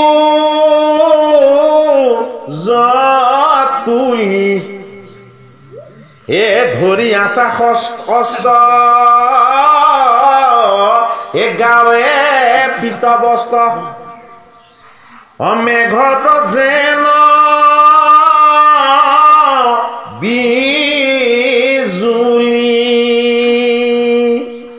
তত্ত্বৰ ৰূপতহে দেখা দিছে দেৱতাইহে দেখিছে দৈত্যই যেতিয়ালৈকে দেখাই নাই দেৱতা কি দেৱতা আমাৰ মন এই মন নিন্দ্ৰিয়ত থকা যি আত্মদৃষ্টি মন নিন্দ্ৰিয়ৰ লগত সংযুক্ত হৈ থকা যি ঈশ্বৰ দৃষ্টি এই ঈশ্বৰ দৃষ্টিৰ যোগেদিহে ভগৱন্ত কৃষ্ণৰ চৰণ দৰ্শন হ'ব ভগৱন্ত কৃষ্ণৰ ৰূপ দৰ্শন হ'ব ভগৱন্ত কৃষ্ণৰ লীলা স্পৰ্শ হ'ব সেইটো কাৰণে মৰকত শ্যাম মানে এই ভূমিভাগত সেউজীয়া কি এই সেউজীয়া প্ৰকৃতি এই সেউজীয়া প্ৰকৃতিৰ সেউজীয়াখিনিয়ে ভগৱান কৃষ্ণ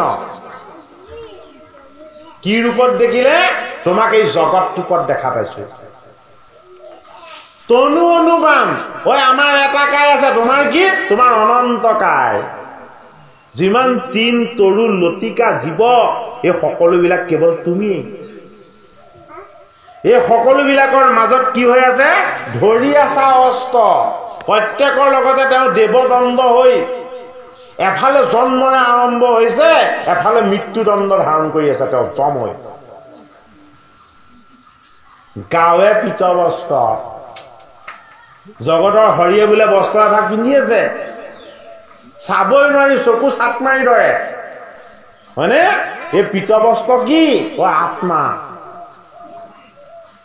আত্মাক কোৱা হয় পীতবস্ত্ৰ বুলি আত্মা কি খালী চকুৰে চাবলৈ হলে চকুৰ দৃষ্টিশক্তি নাইকিয়া হৈ যাব সেইটো কাৰণে অৰ্জুনক বিশ্বৰূপ দৰ্শন দিবৰ সময়ত কি কৰিছিলে দিব্য দৃষ্টি দি লৈছিলে এই পীতাম্বৰৰ পৰম তত্ত্বৰ বাবে দেখা পাবলৈ হলে এই দুটা পাথৰৰ দৃষ্টিৰে আমি কেতিয়াও দেখা নেপাওঁ আত্মদৃষ্টিৰেহে দেখা পাওঁ ঈশ্বৰ দৃষ্টিৰেহে দেখা পাম সেইটো কাৰণে জগতৰ হৰিয়ে কি কৰি আছে এখন বস্ত্ৰ পিন্ধি আছে কি কৰি এই সমস্ত জীৱবিলাকৰ আত্মা কৰি এই সমস্ত জীৱৰ আত্মাই তুমি এই বস্ত্ৰখনৰ নামেই পীতাম্বৰ বোলে কি এইখন ত্যাগৰ বস্ত্ৰ তুমি সকলোকে পালন কৰিছা প্ৰতিজনত একো লোৱা নাই সেইটো কাৰণে পীতবস্ত্ৰ মানে কি ত্যাগৰ বস্ত্ৰ এই জগত সভাক তেওঁ চলাই আছে কি ৰূপত শ্যাম সেউজীয়া সুন্দৰ সনাতন ৰূপত আগতেও তেওঁৱেই আছে এতিয়াও তেওঁৱেই থাকিব আৰু ভৱিষ্যতেও তেওঁৱেইহে থাকিব এই জগতৰ প্ৰতিটো বস্তুৱেই আকাৰ লৈ যদি আহিছে তেতিয়াহ'লে কি ইয়াতে এদিন এই আকাৰটো এৰি থৈ যাব লাগিব ভগৱন্ত প্ৰভু আকাৰত নাই ভগৱন্ত প্ৰভু গুণত নাই ভগৱন্ত প্ৰভু নিৰ্গুণ আৰু ভগৱন্ত প্ৰভু আকাৰ শূন্য সেইটো কাৰণে তেওঁৰ কি নাই তেওঁৰ জন্ম নাই মৃত্যু নাই তেওঁ সচ্চিদানন্দ সদায় আনন্দ আৰু কি বুলি কৈছে গাৱে পীতবস্ত্ৰ মেঘত যেন বিজুলী তোমাক বিজুলীৰ ৰেখাৰ নিচিনা চিকমিককে কোনোবাই অকণমানহে দেখা পাব পাৰে বোলে কি প্ৰত্যেকৰ লগত তুমি হলা আত্মা এই আত্মাৰ শক্তিয়ে যিদৰে বিজুলীৰ বজ্ৰসম শক্তিয়ে তৎক্ষণত কিবা এটা বস্তুত কি কৰিব পাৰে জ্বলাই ভস্ম কৰি দিব পাৰে তোমাৰ যদি ক্ৰোধ হয় তুমি এই জগতক নিমিষতে সংহাৰ কৰি দিব পাৰা এই কমল নয়ন এই প্ৰসন্ন বদন এই চন্দ্ৰটো কজলে এই জগত দুৰ্লভ কণ্ঠত কৌস্তভ এই নৱসূৰ্য মগলে এই দিব্য অলংকাৰে দেহা দীপ্তি কৰে এ গলে বনমা লাখোভে এ অনেক ভ্ৰমৰে তাতে ৰোল কৰে এ দিব মধুগন ঢালোভে এ ৰতনে খচিত নূপুৰে ৰঞ্জিত পাদ পদ্ম দুই খানি যাক যোগী গণে চিন্তে সৰ্বক্ষণে এ জগততে সাৰজানি। দেৱতাসকলে ভগৱন্তক দেখা পালে। কি ৰূপত দেখা পাইছে? এই জগত ৰূপত, শ্যাম সুন্দৰ ৰূপত। কি দেখিছে? আমাৰ দৃষ্টিত কি থাকে? আমাৰ দৃষ্টিত লোভ আৰু কাম এই দুটা বস্তুও থাকে। আমাৰ দৃষ্টিত লোভ আৰু কাম এই দুটা বেয়া বস্তু থাকে। ভগৱন্তক যেতিয়াই দেখিলে, তেওঁৰ দৃষ্টি যেতিয়াই দেখা পালে, কি তেওঁৰ দৃষ্টি বোলে কমল নেত্ৰ। কি কমল নেত্ৰ? যাৰ দৃষ্টিত লোভ আৰু কাম নাই, কাম ভাৱ আৰু লোভ নাই। কাৰ? ভগৱন্তৰ দৃষ্টি। তুমি অমৃত আমাকহে দিব বিচাৰিছা, তুমি ল'বলৈ বিচৰা নাই। যত্নটো তুমি আমাৰ কাৰণেহে কৰাইছা, তোমাৰ কাৰণে কৰোৱা নাই। দেৱতাই বুজি পালে যে তোমাকতো একো নালাগে, তুমিতো সকলোৰে মালিক। লগাটোতো আমাক লাগে। আমাক কি লাগে? আমাক তোমাৰ চৰণ লাগে, তোমাৰ নাম গুণ লাগে, তোমাৰ যশ লাগে আৰু তোমাৰ উপাসনা লাগে। সেইটো কাৰণে প্ৰসন্ন বদন ভগৱন্ত ইষত ইষত হাঁহি থাকে। কিয়? তেওঁ সৰ্বদা সন্তুষ্ট। তেওঁ কোনোদিন অসন্তুষ্ট নহয়। তাৰ প্ৰমাণটো ক'ত দেখুৱাইছে? দশম স্কন্ধত দেখাইছে, একাদশ স্কন্ধত দেখাইছে। দশমত যেতিয়া অসুৰবিলাক বধ কৰিছে, হাঁহি হাঁহি বধ কৰিছে। কাকো বধ কৰোঁতে তেওঁ কণা নাই। কিয় তেওঁ বধ কৰোঁতে কণা নাই? আৰু অসুৰবিলাকো তেওঁ পাৰিষদেই।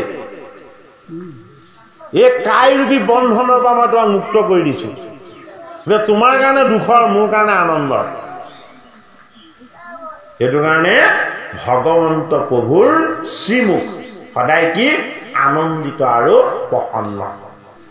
চন্দ্ৰটো অধিক জ্বলে।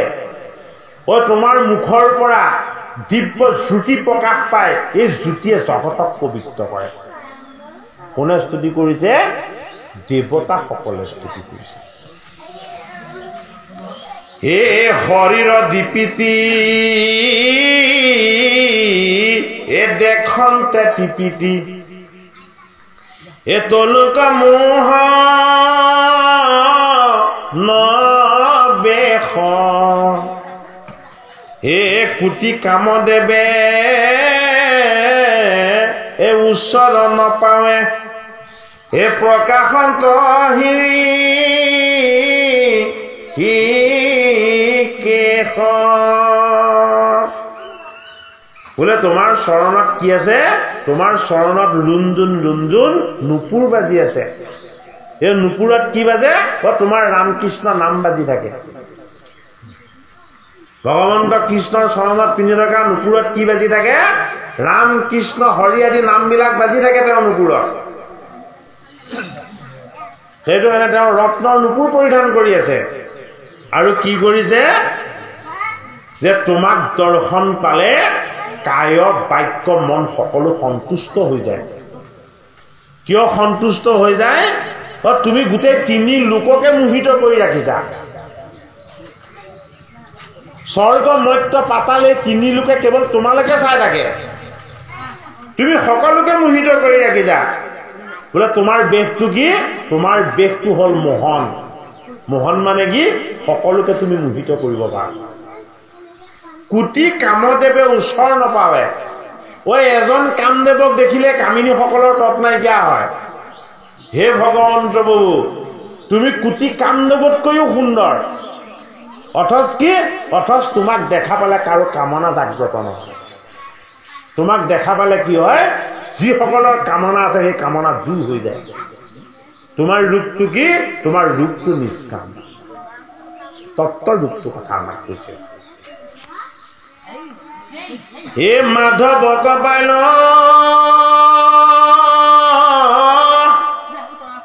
যেন ধাতু আইল হে খুৰা কুংকা দেৱ যাকে অত্ৰাহি হৰি বুলি দুয়ো হা হাত তুলি অসৌভিতিৰ পৰা ডাকে।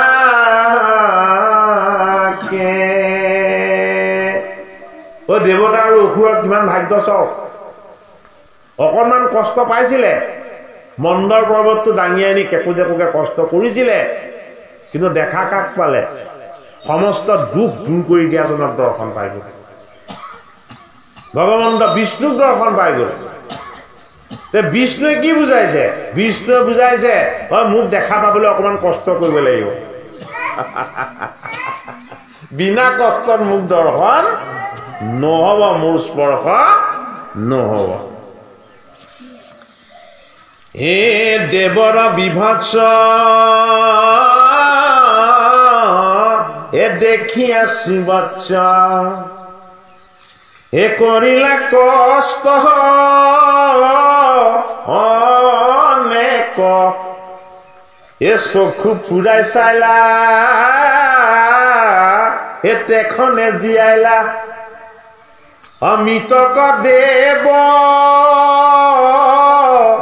যতে ক। ভগৱন্ত বিষ্ণুৰ কৃপাটো দেখুৱাইছে। বহুত দেৱতা এই মন্দৰ পৰ্বতৰ চেপাত তাতে মৃত্যু হৈছিলে। ভগৱন্ত প্ৰভু কি যোগেশ্বৰ।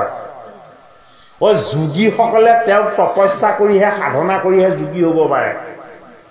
যিজনক ধ্যান, তপস্যা, উপাসনা আৰু চৰণ সেৱা কৰিলে চঞ্চল ৰত্নাকৰো বাল্মীকি হৈ যাব পাৰে,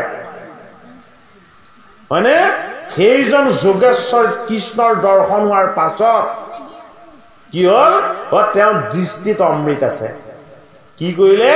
এই দুখ কষ্টত হাৰ মূৰ ভগা সকলৰ ফালে ভগৱন্ত প্ৰভুৱে অমৃত দৃষ্টিৰে চাই দিলে।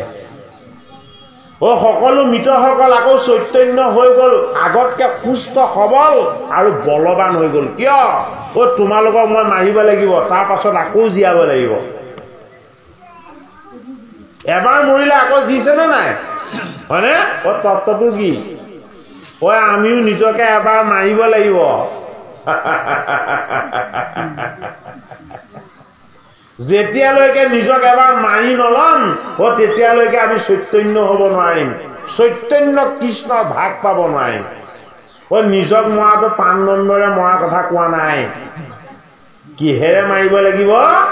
ভকতিৰ সংস্কাৰেৰে মাৰিব লাগিব। যে আজিৰ পৰা আনক ক্ৰোধ নকৰোঁ, আজিৰ পৰা কোনো কথা জেদ ভাৱ নেৰাখোঁ, হয়নে? আজিৰ পৰা যি পাইছোঁ তাকে লৈ সন্তুষ্ট হ'ম, হয়নে? অসন্তুষ্ট স্বভাৱটো ত্যাগ কৰিবলৈ যত্নপৰ হ'ম। এইটো দ্বিতীয় জন্ম। যিটো জন্মত ভোগ আছিলে, লোভ আছিলে, ক্ৰোধ আছিলে, অহংকাৰ আছিলে, এইটো জীৱনক আমি কি কৰিব লাগিব? ত্যাগ কৰিব লাগিব। এই লোভ, মোহ, কাম, ক্ৰোধ, অহংকাৰ, দম্ভ, দেহ ভাৱযুক্ত এই জীৱনটোক আমি ত্যাগ কৰিব লাগিব। পাৰ্বতীয়ে দেহ ত্যাগ কৰিব পাৰিবা, আমি পাৰিম জানো? আমি এই দেহটো ইচ্ছা কৰি ত্যাগ কৰিব নোৱাৰো।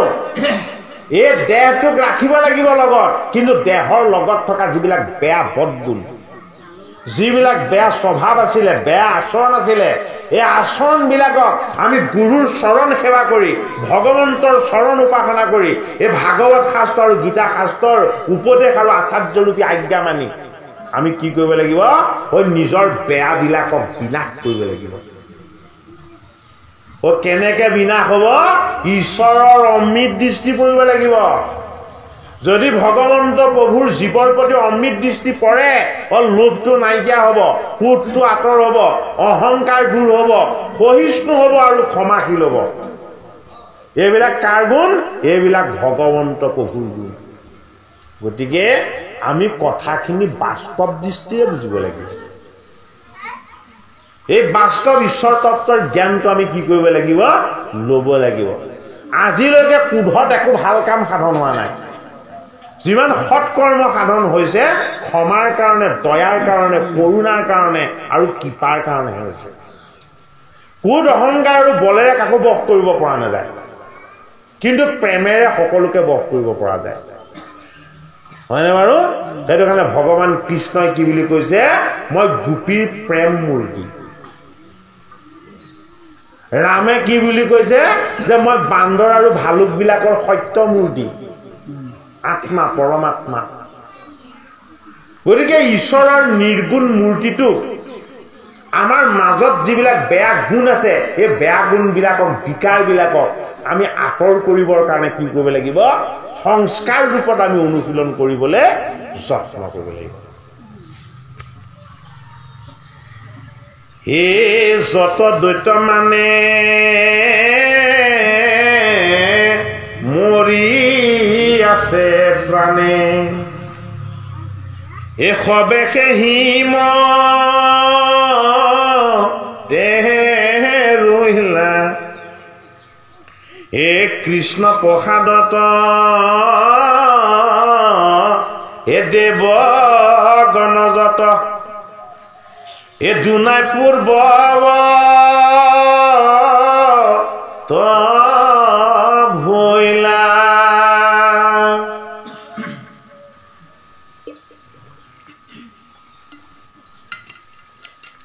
ও জীৱা হাত ভৰি ভাঙি আছে পৰি এ সবে ভাল ভৈ পাছে এ কৃষ্ণৰ চৰণ এ সেৱে যিটো জন ও তাৰ কৈত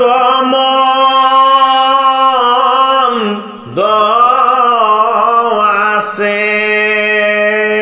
শাস্ত্ৰভাগে কি বুলি কলে এই দেৱতা আৰু অসুৰৰ হাত ভৰিবোৰ ভাগি চূৰ্ণাকৃত হৈ গৈছিলে ভগৱন্ত বিষ্ণু অমৃত দৃষ্টিয়ে চাই দিলে আগতকে বেছি ভালে হ'ল হয়নে ভাগৱত শাস্ত্ৰই আমাক উপদেশ আকাৰে দিছে বোলে কি যিজনৰ বিশ্বাস ভগৱন্ত কৃষ্ণ যিজনৰ ভক্তি ভগৱন্ত কৃষ্ণৰ চৰণত সেইজনৰ মন্দ বা বেয়া কেতিয়াও হ'ব নোৱাৰে কাৰণ ভগৱান কৃষ্ণ নিজেই অমৃত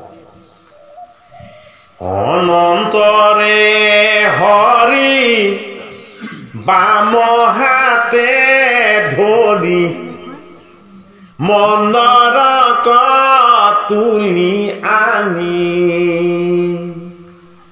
আতি অপ্ৰবন্ধে গৰুৰ ৰসখন্ধে এ থৈলা দেৱ চক্ৰ পানী বাম হাতে মন্দৰ বাবতটো দাঙি ধৰিলে হয়নে আৰু কি কৰিলে যি গৰুৰৰ স্কন্ধত তেওঁ বহি আহিছিলে এই গৰুৰৰ স্কন্ধত মন্দৰ পৰ্বতটো দি দিলে এ কুকথা পাখণ্ড সংবাদ বিবাদ এ পৰ্বত আতি নিষ্ঠুৰ এই পৰ্বতটো বৰ নিষ্ঠুৰ দেৱতাই সকলোকে চেতনা কৰি দিছিলে হয়নে বাৰু এই ৰাম নামৰ এই বৰ্জক পখাৰী এ তাকক ৰাম সি মোৰ এই তত্ত্ব কথাখিনি মাধৱ মহাপুৰুষে এজোকা ঘোষাত দিছে কি বুলি দিছে এই কুকথা পাখণ্ড সংবাদ বিবাদ এই পৰ্বত আতি নিষ্ঠুৰ এই ৰাম নামৰ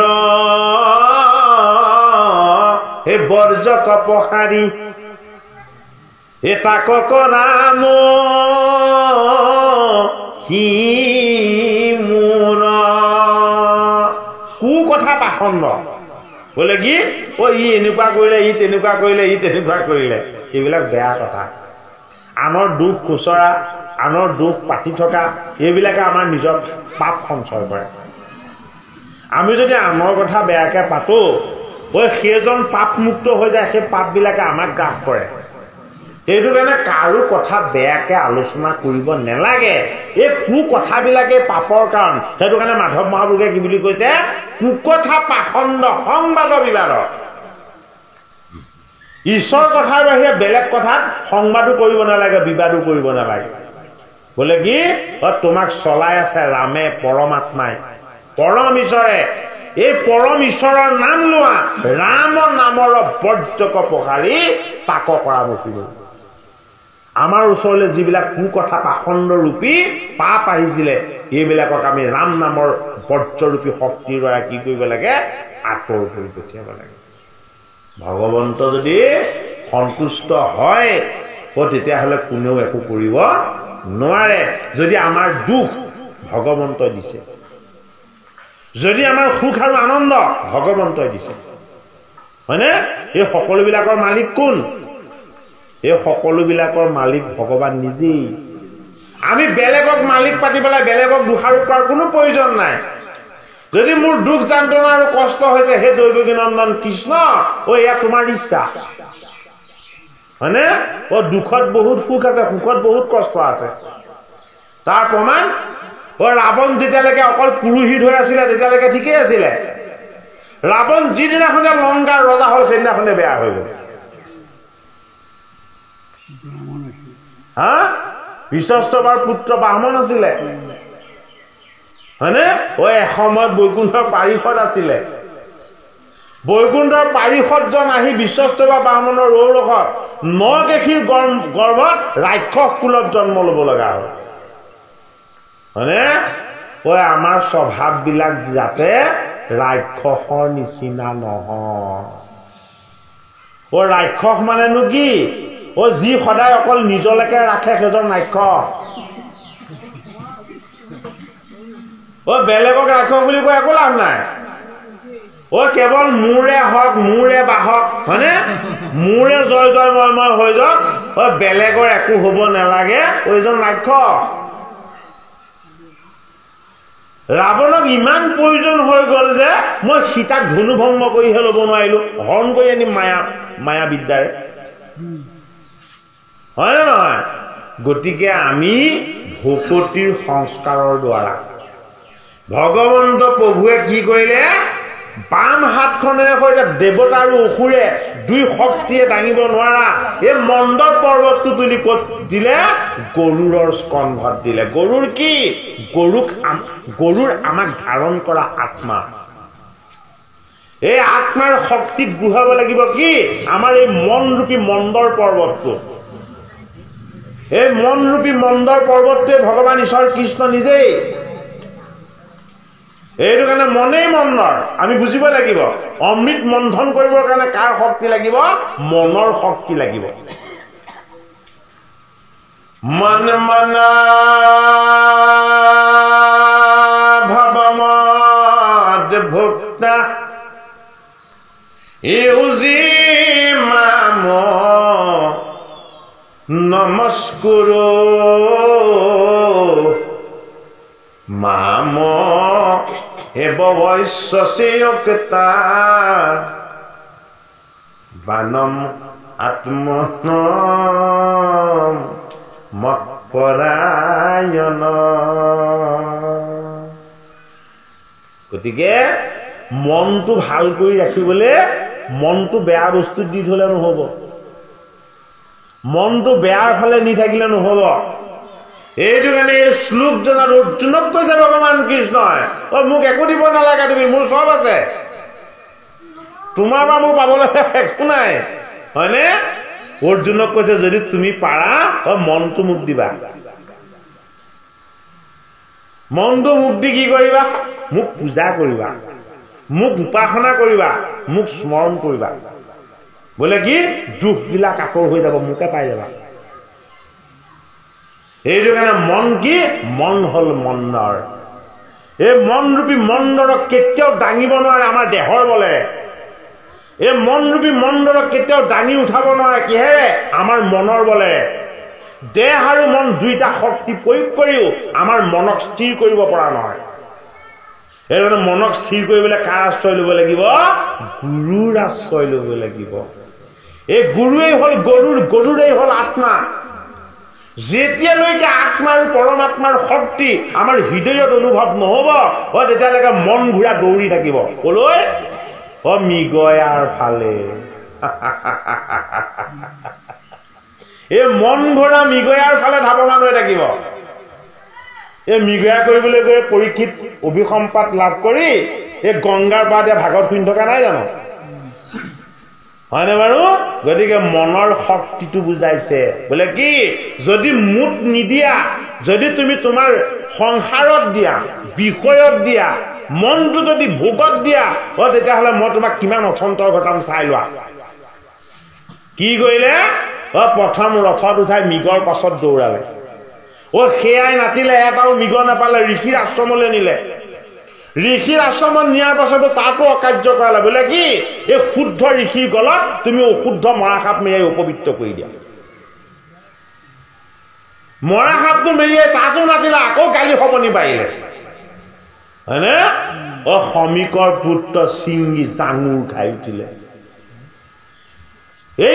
এই আশ্ৰমত প্ৰৱেশ হৈ সাধনময় অৱস্থাত ঈশ্বৰক সেৱা কৰি থকা মোৰ শুদ্ধ পিতৃৰ পবিত্ৰ দেহত এই অপবিত্ৰ মৰা সাপ মেৰিয়াব পৰা দুঃসাহস কোনে কৰিব পাৰে?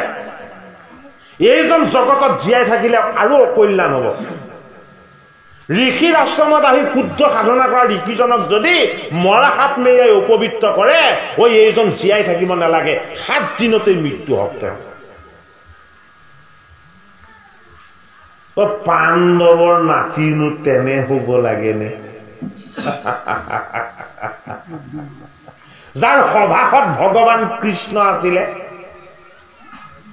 কৃষ্ণ এনে অঘটন পাণ্ডৱৰ বংশত ঘটাব লাগেনে? কিয় নঘটাব? পৰীক্ষিতক তেনেকুৱা অৱস্থালৈ কিয় নিনিব? পিতামহসকলে চক্ৰৱৰ্তী ৰজা হৈ ভাৰত ভূমিৰ যিমান সা সম্পত্তি আছিলে গোটেইখিনি সংৰক্ষণ কৰি আনি ৰাজভঁৰালত জমা কৰি থৈ দিলে। ৰাজসুই যজ্ঞ পাতি দান দক্ষিণা কৰিলে। যুধিষ্ঠিৰ ৰজা হোৱাৰ পাছত ব্ৰাহ্মণক কোনো দান দক্ষিণা কৰি পুণ্য অৰ্জন নকৰিলে। সম্পত্তি দিলো, ভকতৰ চৰণ সেৱা নকৰিলা, ভকতক বিলাই নিদিলা, মোক তোমালোকে পালো বুলি উপাসনা কৰিলো বুলি সন্তুষ্ট হৈ থাকিলা, তোমালোকৰ ধৰ্ম লাভ নহল। ক'ত ভুল হ'ল চাই লওক, সিদ্ধটো চাই লওক। কি হ'ল? মনটো মোৰ পৰা আঁতৰাই নি পৰীক্ষিতে সোণৰ মুকুটত দিব। এই সোণৰ মুকুটৰ পৰা মন কলিলে যাব, কলিয়ে কাললৈ নিব, কালে কোধ আনিব আৰু কোধে মৃত্যু আনিব। সেইটো কাৰণে গৰুৰ ৰূপী আত্মা, এই আত্মাৰূপী ঈশ্বৰৰ চৰণ চিন্তন আৰু উপাসনা আমাৰ যদি সৰ্বদাই নহয়, আমাৰ মনটোতে বিষ বাষ্প সৃষ্টি হ'ব। মনৰ পৰাই কালকোধ উৎপত্তি হ'ব আৰু মনৰ পৰাই কি হ'ব? পাপ সংঘটিত হ'ব। এইটো কাৰণে মন্দৰ পৰ্বতটো আমাৰ মনটো। আমাৰ দেহৰ বলেও তাক ধৰি ৰাখিব নোৱাৰে, মনৰ বলেও ধৰি ৰাখিব নোৱাৰে। তাক একে ঠাইতে ধৰি ৰাখিব পাৰে কিহে? আত্মবলেৰে। এই আত্মবল হ'ল গৰুৰ পক্ষী। এই আত্মবল হ'ল আমাৰ প্ৰাণ পক্ষী। এই প্ৰাণৰ তত্ত্বত আমি যেতিয়ালৈকে প্ৰৱেশ নহম, মোৰ দেহত তুমি শ্বাস নিশ্বাস হৈ এবাৰ ওলাইছা এবাৰ সোমাইছা, হে হৰি তুমি মোৰ দেহৰ মাজতে আয়জাত কৰি আছা, মই দেখা নাছিলো। কিন্তু মোৰ নাসিকাৰ ৰন্ধেৰে মোৰ প্ৰাণৰ বায়ু হৈ গৰুৰ পক্ষী হৈ আত্মতত্ত্ব হৈ তুমি মোক ধাৰণ কৰি আছা। তেতিয়া কি হ'ল? মোৰ নিজৰ শক্তি আৰু সামৰ্থ্য নাই, মই যি কৰিছো এয়া সকলো তুমি কৰি আছা। এই আত্মতত্ত্বৰ ঈশ্বৰ জ্ঞান ভাগৱত শাস্ত্ৰৰ 8ম স্কন্ধত দিছে। এইবাৰ ভগৱন্ত প্ৰভুৱে কি কৰিলে? বাম পাশেৰে এই মন্দৰ পৰ্বতটো দাঙি দিলে। এই মনটোক ঈশ্বৰে স্পৰ্শ কৰিব লাগিব। মনক যেতিয়ালৈকে ঈশ্বৰে স্পৰ্শ নকৰিব, আমাৰ দেহ শুদ্ধ নহব, বাক্য শুদ্ধ নহব, বচন শুদ্ধ নহব আৰু চিন্তন শুদ্ধ নহব। কায়, বাক্য আৰু মন, এই 3টা শুদ্ধ কৰিবলৈ হলে মনত ভগৱন্ত কৃষ্ণ প্ৰৱেশ হ'ব লাগিব। ভগৱন্ত কৃষ্ণক মনত প্ৰৱেশ কৰাবলৈ কি লাগিব? প্ৰথম লাগিব সৎসংগ, আপোনাৰ দৰে লোকৰ দৰে সাধুৰ সংগ। দ্বিতীয়তে লাগিব গীতা বা ভাগৱত শাস্ত্ৰ, হয়নে? তৃতীয়তে লাগিব কি? হৰিৰ একান্ত উপাসনা। এইবিলাক বস্তুৰ যদি আমি স্পৰ্শ নাপাওঁ, তেতিয়াহ'লে আমাৰ মন কি? মন হ'ল দুৰাচাৰ, পামৰ, পাপমতী, মন্দমতী। এই মনটো আমাক সদায় বেয়াৰ ফালে টানি আজৰি নিব বিচাৰে। হে ৰাম বিনতানন্দন বিনতানন্দন কৃষ্ণৰ বাহন, হে বিনতানন্দন হে কৃষ্ণৰ বাহন, হে পীৰা নজানি লতাত, হে মহামত লীলা কৰি উলাখিলা, হে হাজাৰ দশে কহাত। অ বিনতানন্দ কি হ'ব লাগিব?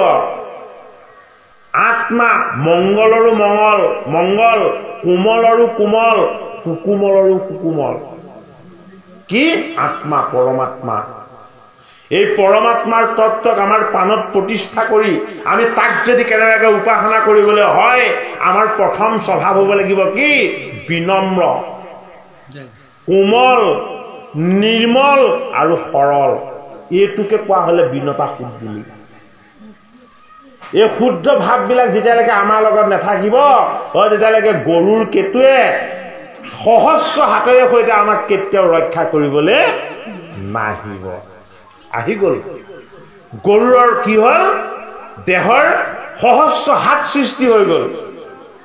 গৰুৰৰ দেহৰ পৰা সহস্ৰ হাতেৰে সৈতে মন্দৰ সাৱটি ধৰিলে। ভগৱন্ত বিষ্ণু তাত বহি লৈছে আৰু কি কৰিছে? উলাহতে মন্দৰ পৰ্বতটো উৰুৱাই লৈ গ'ল। কলৈ? ক্ষীৰোদৰ পাৰলৈ। গতিকে কি বুজালে? এই জগতক ধাৰণ কৰা, এই জগতক পালন কৰা, এই জগতৰ মাজত আমি মাত্ৰ এটা ধূলিকণা। এই ধূলিকণাটোকো লৈ ফুৰিব পৰাৰ শক্তি সামৰ্থ্য কাৰ? ভগৱন্ত প্ৰভু কৃষ্ণ। ভগৱন্ত প্ৰভুৰ কৃষ্ণৰ শক্তি সামৰ্থ্যৰে সৈতে আমি কথা কৈ আছো, চলি ফুৰি আছো, হয়নে? আৰু যিমানখিনি কৰিব লাগে সিমানখিনি কৰি আছো। এই অনুভৱ আমাৰ হ'ব লাগিব। এ ৰংগে বিষ্ণুৰ এ ধৰিলম তপত, এ ক্ষীৰসাগৰ লাগি, এ পাখিৰ ছাতিত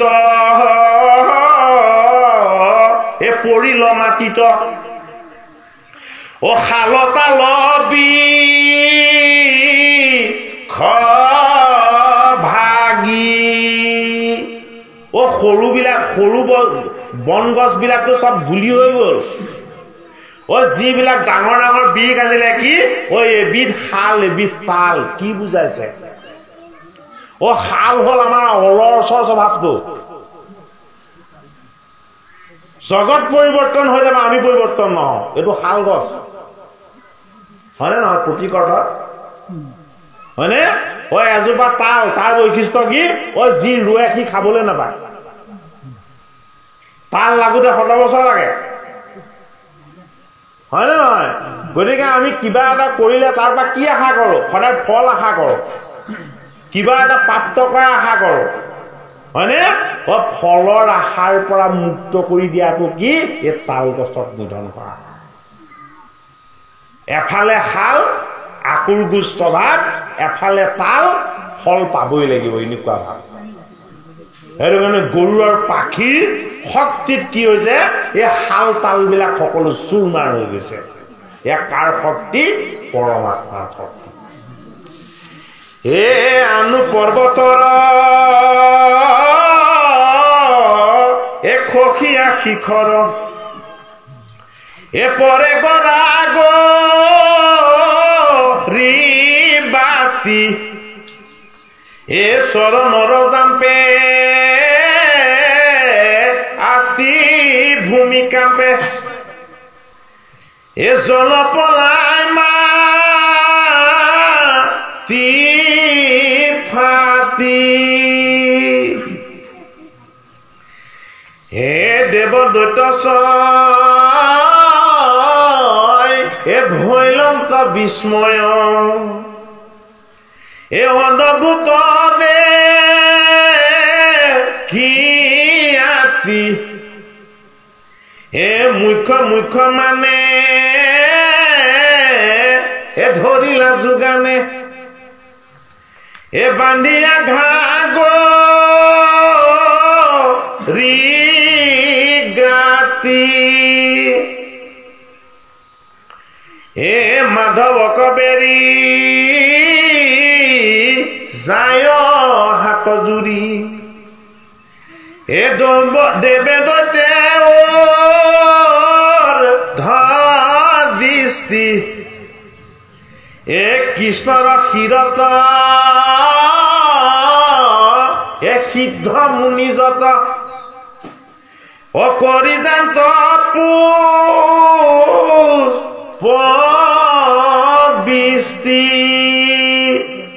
ভগৱানে ভকতক ক'ত ৰাখে? ভকতক ওপৰত ৰাখে। তত্ত্বটো ভকতক ক'ত ৰাখে? ভকতক আগত ৰাখে, তেওঁ পাছত থাকে। এইটো কি? এইটো ভকত বৎসল ভগৱন্তৰ মহিমা। এই সিদ্ধগণ কোন? এই সিদ্ধগণ উদ্ধৰ এটা, তেওঁলোকৰ জন্ম মৃত্যু নাই। তেওঁলোকৰ যেতিয়া ইচ্ছাই তেওঁলোকে কাইটো লৈ ল'ব পাৰে, যেতিয়া ইচ্ছা তেতিয়া কায়ৰ পৰা মুক্ত হৈ যাব পাৰে। কি কৰিছে? ভগৱন্ত বিষ্ণুৱে গৰুড়ৰ স্কন্ধত বহি এই মন্দৰ পৰ্বতটো ধৰি যেতিয়া ওলোৱাই নিছে, সিদ্ধগণে, মুনিগণে, সাধুগণে, সন্তগণে কি কৰিছে? আকাশৰ পৰা পুষ্পবৃষ্টি কৰিছে। ভগৱন্তৰ শিৰত যি পুষ্পবৃষ্টি কৰিব পাৰে সেয়া সিদ্ধগণ, হয়নে বাৰু? যিজনৰ আশীৰ্বাদত এই জগত চলি আছে, সেইজনকো আশীৰ্বাদৰ পুষ্পবৃষ্টি কৰিব পাৰে। কোনে পাৰে? ভগৱন্তৰ যদি কৃপা হয়, ভগৱন্তৰ ভকতে পাৰে। ভাগৱত শাস্ত্ৰই আমাক কি কথাটো দেখাইছে। হে মাধৱ কবেৰী যায় হাত জুৰি এ দেৱে দৈতে দৃষ্টি এ কৃষ্ণৰ ক্ষীৰত সিদ্ধ মুনিজত এ কৰি যান্ত পুষ্পবৃষ্টি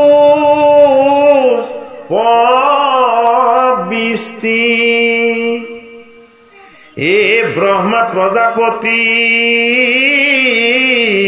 কৰি তুতি নতি এ ভুলন্ত প্ৰশংসাবাণী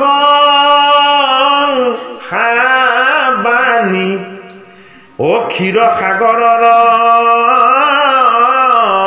এ পাইলন্ত কাষৰ ঐ হিমতে চক্ৰপাণী।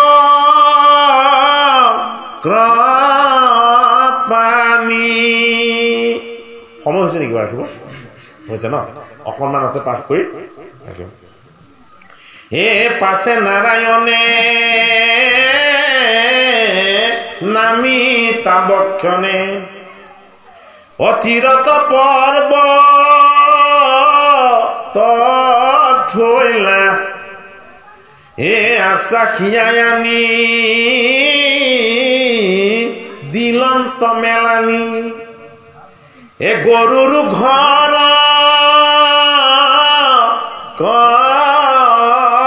গৈলা হে পাছে নাৰায়ণ হে ভুলিলা বচন হে দেৱদান কচাই হে হেলা কৰা কি ক হে আনা বাপু কি ক হে পাতাল পুৰ যাই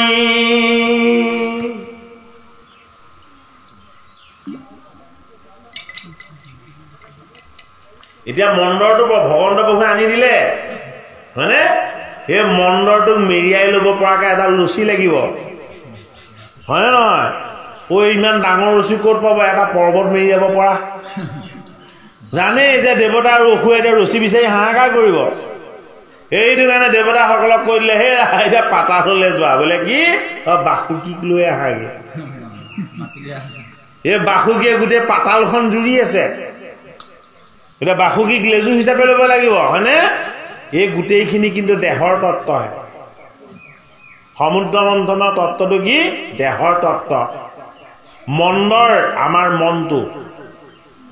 মনটো যেতিয়ালৈকে আত্মাক নিদিব পৰমাত্মাক নিদিব তাক কোনো লৰাব নোৱাৰিব মনক স্থিৰ কৰিবলৈ আত্মতত্ত্বৰ গৰাকী হ'ব লাগিব এতিয়া বাসুকী নাকটো কি বাসুকী নাকটো পাতালত আছে ক'ত আমাৰ আয়ু ৰেখা হৈ লুকাই আছে এই জন্মৰ পৰা মৃত্যুলৈকে যিডাল আয়ু ৰেখা এইডাল বাসুকী সেইটো কাৰণে পাতালৰ পৰা আনিব লাগিব জন্ম মৃত্যুৰ ৰেখাডালেৰে সৈতে এই মনৰূপী মন্দৰ পৰ্বতক মেৰিয়াব লাগিব এফালে গুণময় মুখ থাকিব জন্ম হওঁতে কান্দিলো এফালে নিৰ্গুণ পুষ্য থাকিব মৃত্যু হওঁতে আৰু কান্দিব লগা নাই ই নিথৰো হৈ ইয়াতে পৰি যাব এইটো কাৰণে নেজৰ ফালে দেৱতাই ধৰিব মুখৰ ফালে দৈত্যই ধৰিব হয়নে দৈত্যৰ বল আৰু বীৰ্য দেৱতাৰ নিৰ্গুণ শক্তি আৰু সামৰ্থ্য কাৰ ভগৱন্ত প্ৰভু বিষ্ণু এইটো কাৰণে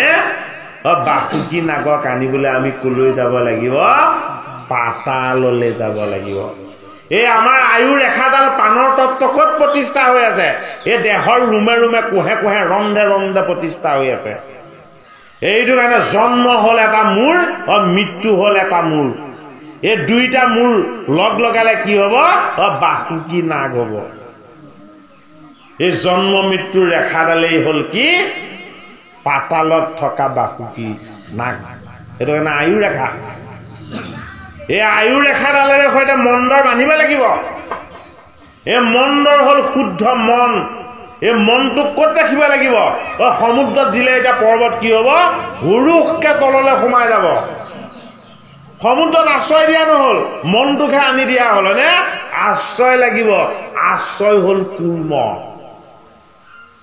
কুৰ্ম মানে কি কুৰ্ম মানে সংগম কুৰ্ম মানে কি ইন্দ্ৰিয়বিলাকক বাহিৰলৈ যাবলৈ নিদি আত্মাৰ ভাৱলৈ ধাৰণ কৰি ৰখা কুৰ্ম মানে কি কুৰ্ম মানে অমৃত দৃষ্টি যাৰ দৃষ্টিত অমৃত আছে সেইটো কাৰণে কুৰ্মৰূপী আত্মজ্ঞান আত্মদৃষ্টি আত্মতত্ত্ব এইবিলাকত প্ৰতিষ্ঠা কৰিব লাগিব কি আমাৰ এই স্থিৰ মনটো মন্দৰ এই মন্দৰক মেৰিয়াব লাগিব আমাৰ আয়ু ৰেখাডালেৰে বোলে কি এদিন জন্ম হৈছিলো তোমাৰ চৰণ সেৱা কৰিবৰ কাৰণে সেইদিনাখনেই মৃত্যু হওক যিদিনাখন তোমাক স্মৰণ কৰিব পাৰিম অন্তিম সময়ত কাক স্মৰণ হ'ব লাগিব দৈৱকী নন্দন কৃষ্ণ স্মৰণ হ'ব লাগিব অমৃত মন্থনৰ এয়া কি কিয়দংশ ৰহস্য তত্ত্ব হে শুনি ইন্দ্ৰবলি দুয়ো গলা চলি এ বাসুকী কপাই লাগ হে বুল মাত কৰি হে আনিলা সাদৰি অমিত ৰস ভাগ এ দেৱ চক্ৰ পানী হে মন্দৰ কৱানী এ কৰিলা মঠ দান দি এ বাসুকীক ধৰি কৰি লন্ত জৰি ও পৰ্বতে মেৰা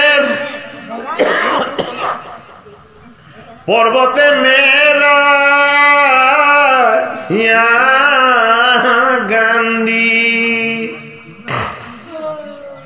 এ দেৱগণ সমে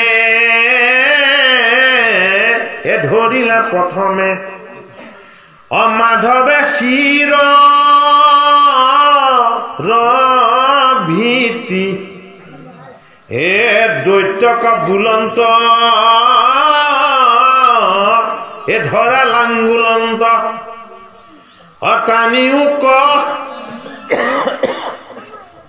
টানিও কয় বহিতি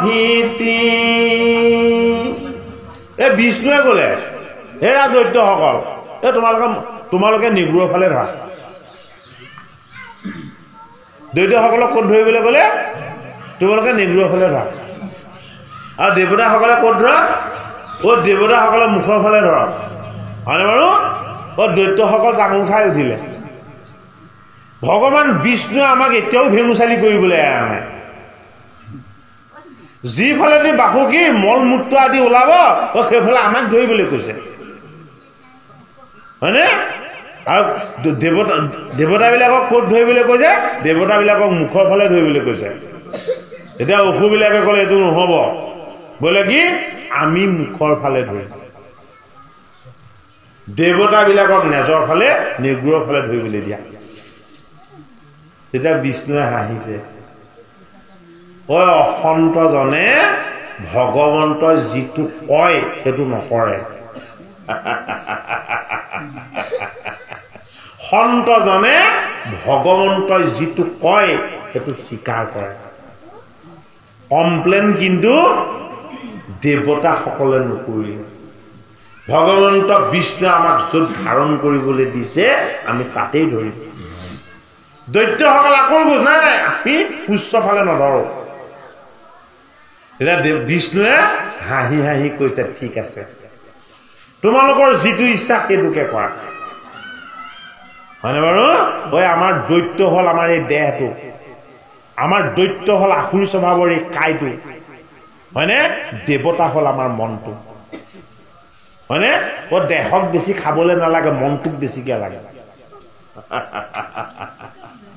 দেহৰ সুখৰ কাৰণে বহুত বস্তু নালাগে মনটোক বেছিকে লাগে হয়নে দেহ আৰু মন দুইটা আত্মা ঈশ্বৰৰ ওচৰলৈ নিব পাৰিব লাগিব এই আত্মা ঈশ্বৰৰ চৰণলৈ আমাৰ দেহটোক সেৱা কৰিবৰ কাৰণে আৰু মনটোক ভকতিৰ সংস্কাৰ লাভ কৰি ভগৱন্তক ভাবিবৰ কাৰণে আমি নিলেহে অমৃত মন্থনৰ অমৃত আমি অকণমান পান কৰিবলৈ পাম হে কৃপালু গুৰুমতী বা বান্ধৱ সমস্ত যেহেতু দিন ছুটি সময়ো 1 ঘণ্টা 45 মিনিট হ'ল পাঠ ব্যাখ্যা মাতটোহে কুহু কুহু কৰিব বিচাৰিছে আৰু ঠাণ্ডা আহিছেতো গতিকে আপোনালোকৰ আজ্ঞা হৈ যদি পাঠভাগ গোহাৰি আমি সামৰণি পেলাই যাব পাৰোঁ কৃষ্ণ হে দেৱ চক্ৰপাণী হে মন্দৰ কৱানী হে কৰিলা মথ দান দি হে বাসুকীক ধৰি কৰি লন্ত জৰি পৰ্বতে মেৰা গানি হে দেৱগণ সমে হে ধৰিলা প্ৰথমে মাধৱে ক্ষীৰ ভীতি হে দৈত্যক বুলন্ত হে ধৰা লাঙ্গুলত টানিও কয় বহিতি হে হৰি ৰাম হে ৰাম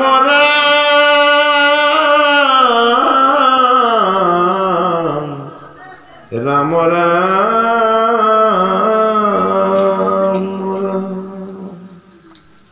জয় ৰাম জয় নাৰায়ণ জয় কৃষ্ণ জয় জগৎগুৰু শ্ৰীমা।